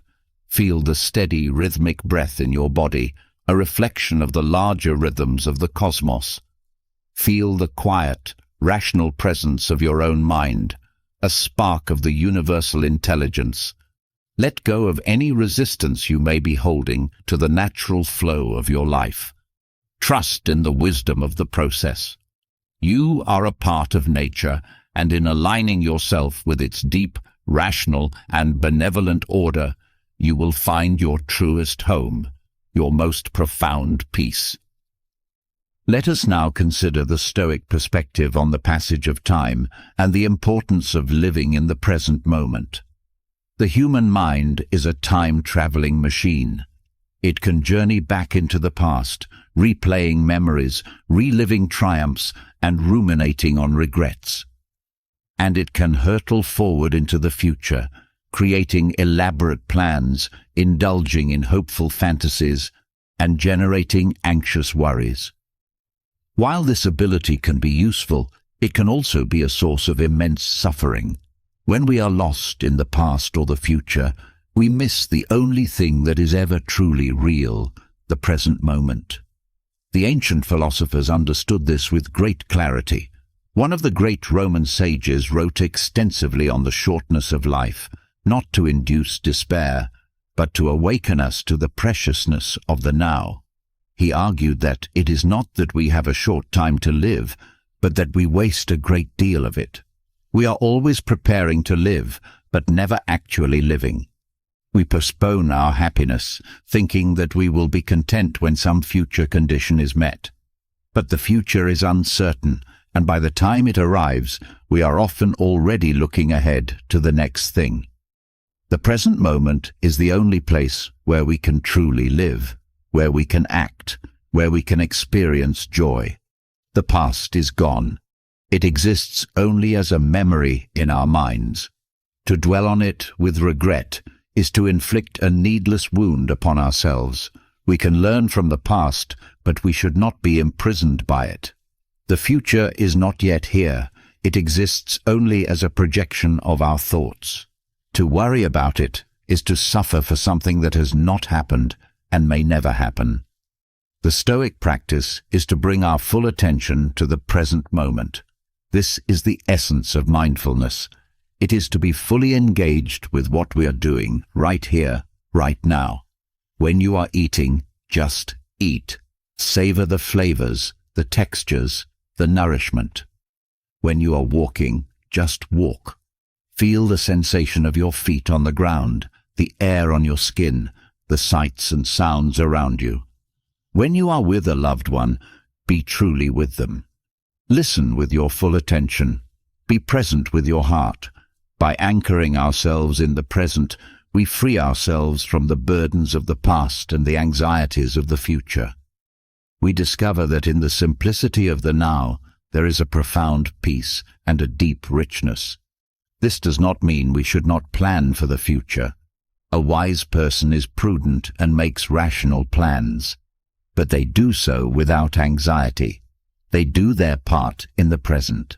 They make the plan, they take the necessary steps, and then they let go of their attachment to the outcome. They know that the future is not in their control, but their present action is. They find their satisfaction in the virtuous effort of the now. The practice of focusing on the present is a powerful tool for resilience. When we are faced with a great challenge, the thought of enduring it for weeks or months or years can be overwhelming. But we only ever have to live through this single moment. Can you handle this present moment? The answer is almost always yes. By breaking down a great challenge into a series of present moments, it becomes manageable. We find the strength to endure, one breath at a time. Tonight, as you lie in bed, let go of the past. Let go of the future. Bring your attention to the simple, tangible reality of this present moment. Feel the gentle rise and fall of your breath. Feel the warmth of your blankets. Feel the quiet stillness of the room. This moment is your only true possession. It is a gift, and it is enough. In the serene sanctuary of the now, there is no worry, no regret. There is only peace. Rest in that peace. Throughout our journey into Stoic wisdom, we have seen how this ancient philosophy provides a comprehensive guide to living a life of virtue, resilience, and peace. Now, let us focus on a practice that is essential for both self-improvement and harmonious social living, the art of offering constructive criticism. In our relationships, whether with friends, family, or colleagues, there will be times when we see a fault in another person, a behavior that is harmful to them or to others. Our natural impulse might be to either stay silent, for fear of causing conflict, or to lash out with harsh, judgmental criticism. Neither of these approaches is virtuous or effective. The Stoic path is a middle way, to offer feedback with a combination of honesty, justice, and compassion. The goal of constructive criticism, from a Stoic perspective, is not to prove that we are right, to assert our superiority, or to punish the other person. The sole purpose is to be helpful, to assist the other person on their own path of growth and self-improvement. It is an act of true friendship and a fulfillment of our social duty. Before offering any criticism, we must first examine our own motives. Are we acting from a place of genuine care and a desire to help, or are we motivated by ego, by a desire to feel superior, or by our own frustration? A wise person ensures their intention is pure before they speak. If the intention is not to help, it is better to remain silent. The delivery of the criticism is just as important as the content. It should be done with kindness and respect. We should choose a private and appropriate time, not confronting the person in a moment of anger or in front of others. Our tone should be gentle and supportive, not accusatory or condescending. We are not a judge handing down a sentence. We are a friend offering a helping hand. It is also crucial to be specific and to focus on the behavior, not the person. Instead of saying, "You are lazy," which is a personal attack, we could say, "I have noticed that you have been struggling to meet your deadlines recently. I am concerned about you. Is there any way I can help?" This approach is less likely to make the other person defensive and more likely to open a space for a productive conversation. We must also be prepared for the other person's reaction. They may not be receptive to our feedback. They may become angry or defensive. We must remember the dichotomy of control. Their reaction is not within our control. Our duty is to offer the feedback with virtue and skill. The outcome is up to them. We must be willing to listen to their perspective with empathy and to engage in a respectful dialogue. Offering constructive criticism is a skill that requires the cultivation of all the Stoic virtues. It requires the wisdom to know when and how to speak. It requires the courage to have a difficult conversation. It requires the justice to act with fairness and respect. And it requires the temperance to manage our own emotions during the process. Just as we must learn to offer criticism, we must also learn how to receive it. A wise person is open to feedback, even when it is difficult to hear. They listen without defensiveness, and they have the humility to acknowledge their own faults. They are grateful for a friend who has the courage and the care to help them see their blind spots.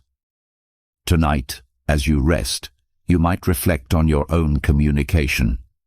How can you be more skillful in offering and receiving feedback? How can you make your relationships a space for mutual growth and support? Let go of any fear you may have of difficult conversations and embrace the idea that honest, compassionate communication is a profound act of love and a cornerstone of a virtuous life. Let us now turn to a vital, yet often overlooked, aspect of a well-lived life: the role of humor. At first glance, Stoicism, with its emphasis on reason, virtue, and enduring hardship, might seem like a somber and humorless philosophy. But this is a misconception. The ancient sages, in fact, had a sophisticated understanding of the power of humor as a tool for resilience, perspective, and even wisdom. They recognized that a life without laughter is an incomplete one. The Stoic use of humor is not about frivolous jesting or a cynical mockery of the world. It is a strategic and intelligent application of wit to navigate life's absurdities and to maintain a sense of balance. A wise Roman philosopher and satirist, who was also deeply influenced by Stoic thought, used humor to expose the follies and vices of his society. He understood that sometimes the most effective way to point out a truth is through a joke. Humor can be a powerful tool for gaining perspective. When we are caught up in a difficult or frustrating situation, it can seem all-consuming. But if we can find a way to laugh at ourselves, at the absurdity of the situation, we can instantly create a sense of distance. Laughter breaks the tension. It shifts our perspective and reminds us not to take ourselves or our problems too seriously. This is an application of the view from above in a more immediate terrestrial form. Think of a time when you were deeply embarrassed. In the moment, it may have felt like the end of the world. But looking back on it now, can you see the humor in it? Can you laugh at your own past self? This ability to laugh at our own imperfections and mistakes is a sign of profound self-acceptance and humility. It is the opposite of the fragile ego, which is easily wounded and must defend itself at all costs. The Stoics also used a form of self-deprecating humor to guard against pride and arrogance. A great teacher who was lame in one leg would often joke about his own physical limitations. By doing so, he disarmed potential mockery and demonstrated that his self-worth was not tied to his physical body. He was teaching, by example, the Stoic principle of indifference to external things. Humor can also be a powerful coping mechanism in the face of adversity. In the darkest of times, a shared moment of laughter can be a profound act of defiance. It is a declaration that even in the face of suffering, our spirit is not broken. It is a way of finding a flicker of light in the darkness, of affirming life even amidst pain. This does not mean we should make light of true tragedy or use humor to avoid dealing with difficult emotions. The Stoic is always a realist. But in the daily struggles and frustrations of life, a good sense of humor is an invaluable ally. It is a sign of a flexible and resilient mind. So, how can we cultivate a more Stoic sense of humor in our own lives? We can start by learning to laugh at ourselves. When we make a mistake, instead of berating ourselves, we can try to find the humor in it. We can practice looking for the absurdity in frustrating situations. We can surround ourselves with people who have a good, intelligent sense of humor. We can read witty authors and watch clever comedies. By doing so, we are not just seeking entertainment. We are training our minds to be more flexible, more resilient, and more joyful. Tonight, as you prepare for rest, you might recall a moment from your day that made you smile or laugh. Let that feeling of lightness fill you. Let go of any tendency to be overly serious or self-important. Remember that a good life is a balanced life, a life that has room for both profound contemplation and joyful laughter. In the wise and skillful use of humor, you will find a powerful tool for navigating the human condition with grace, perspective, and a light heart. The human mind is a storytelling machine. From the moment we wake up, we are narrating our lives to ourselves. We create stories about who we are, about what is happening to us, and about what it all means. These stories are incredibly powerful. They shape our perceptions, guide our emotions, and determine our actions. The ancient philosophers understood that to live a wise and tranquil life, we must become the conscious authors of our own narratives. We must learn to tell ourselves stories that are true, that are empowering, and that are aligned with our highest values. Many of the stories we tell ourselves are inherited and unexamined. They are the stories we learned from our family, our culture, our education. We may have a story that says, "I am not good enough," or "The world is a dangerous place," or "I need to be perfect to be loved." These stories, when believed without question, can become self-fulfilling prophecies. They limit our potential and create a great deal of unnecessary suffering. The Stoic practice of examining our judgments is, in essence, a practice of examining our stories. It is the art of becoming a critical reader of our own mind. When a distressing story arises, we can pause and ask ourselves, is this story really true? What is the evidence for it? And what is the evidence against it? Is there another, more empowering, more virtuous way to see this situation? For example, if you face a setback and the story that arises is, "I am a failure," you can challenge that narrative. You can choose to tell a different story. "I have encountered an obstacle. This is an opportunity to learn, to grow, and to practice resilience. This does not define my worth." By consciously choosing your narrative, you are taking control of your inner world. You are no longer a passive victim of your own habitual thought patterns. You are the author of your own experience. The stories we tell ourselves about the past are particularly important. It is easy to get stuck in a narrative of regret, of resentment, of what might have been. The Stoic practice of amor fati is a powerful tool for rewriting our past. It is the choice to tell a story where everything that happened, even the painful parts, was necessary and valuable, a crucial chapter in the larger story of our growth and becoming. When we can look back on our lives with acceptance and even gratitude, we free ourselves from the heavy burden of the past. We must also be mindful of the stories we tell ourselves about the future. The mind often creates elaborate narratives of fear and catastrophe, a practice that one modern psychologist calls awfulizing. We imagine the worst-case scenario and then react as if it were already happening. The Stoic practice of premeditating on adversity is a way of consciously rewriting these fear-based narratives.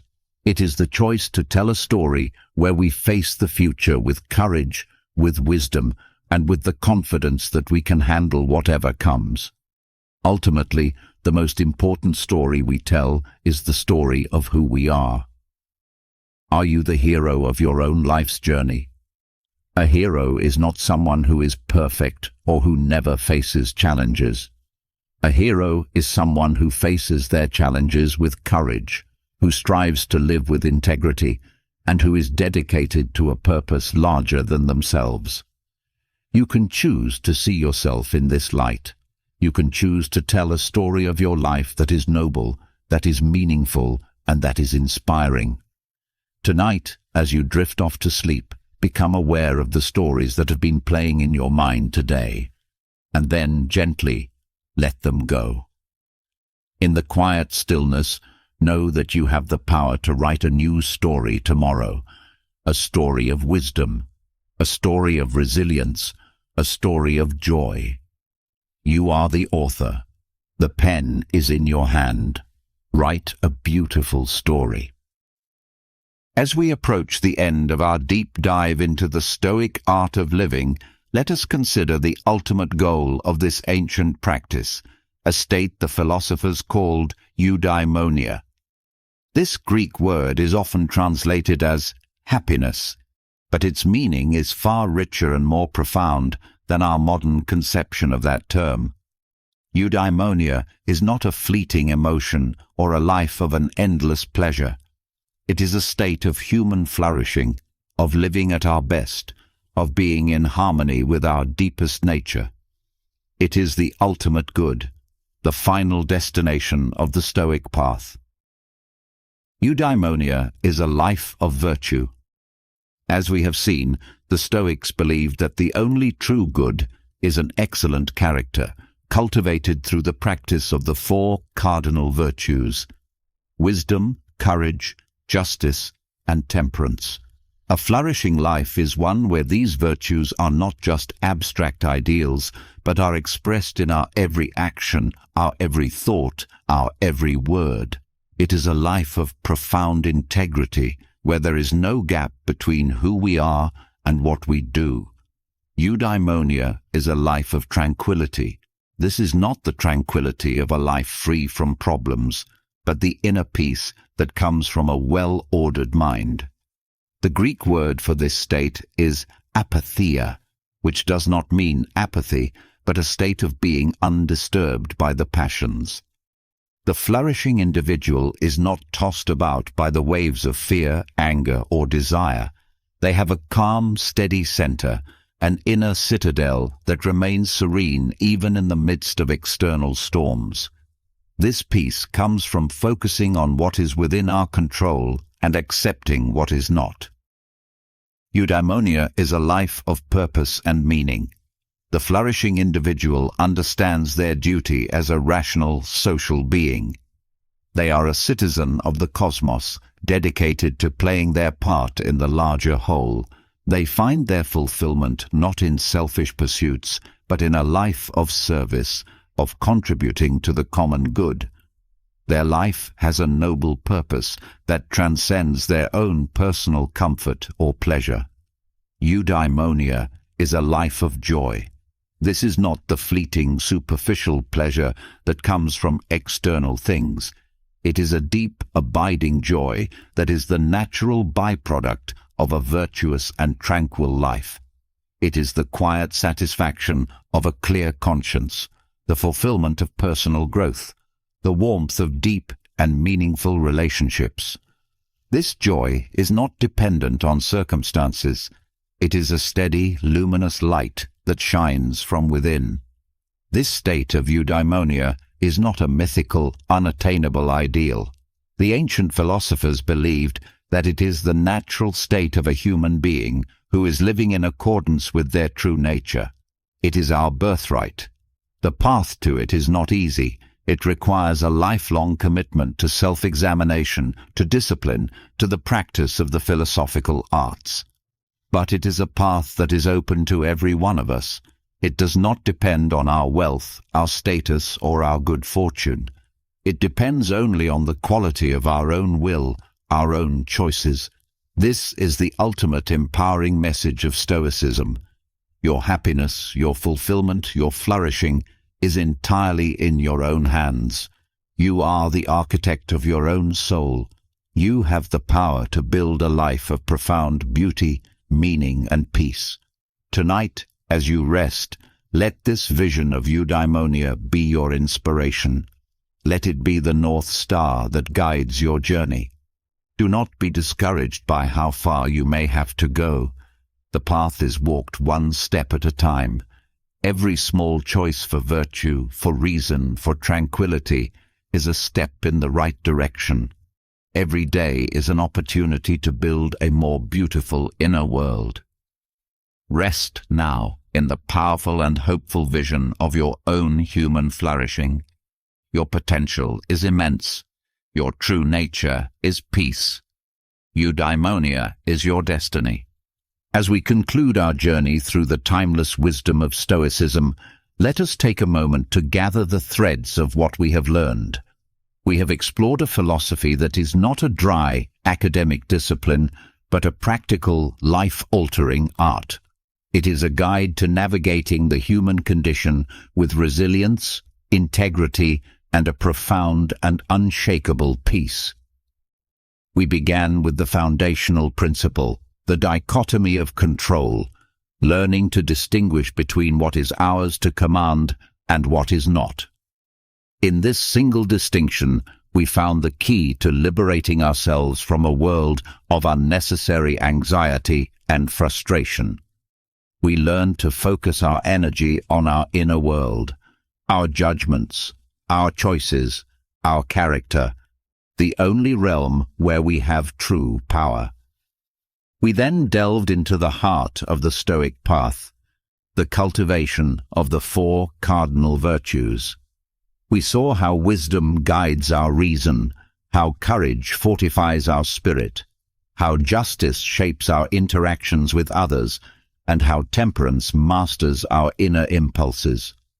These virtues are not just lofty ideals, but the very building blocks of a good and happy life, a life of true inner wealth. We confronted the great realities of human existence, impermanence and mortality, not with fear, but with a clear-eyed acceptance. Through practices like memento mori and amor fati, we learn to use the awareness of death to live more fully and to embrace every moment of our fate as a necessary and beautiful part of our unique journey. We learned the power of perspective, to see our lives from the view from above, cultivating humility and a sense of our place in the vast, interconnected cosmos. We explored the architecture of a well-lived day, with the morning and evening rituals providing a structure for intention and reflection. We discovered the Stoic secrets to navigating our complex emotional and social worlds. We learned to observe our emotions without being enslaved by them, to master anger, to overcome envy, and to navigate grief with dignity. We understood the importance of authentic, virtuous friendships and our duty to be good citizens of the world. We touched upon the wisdom of simplicity, the freedom of patience, the power of humor, and the profound importance of being a friend to ourselves. We have seen that the Stoic path is a holistic one, a comprehensive guide to flourishing in every aspect of our lives. It is a path of strength, of peace, of joy. It is the path to eudaimonia. But our journey together tonight is just the beginning. The true value of these teachings is not in the listening, but in the living. The ancient sages did not just talk about philosophy, they practiced it every day in the gymnasium of their own lives. This is now your task, your opportunity. Take these lessons with you. Let them seep into your consciousness. Let them inform your choices tomorrow and the day after and the day after that. Start small. Choose one principle that resonates with you and make it your focus. Be patient with yourself. The cultivation of character is the work of a lifetime. The path of the Stoic is not for the faint of heart. It requires discipline, courage, and a relentless commitment to the truth.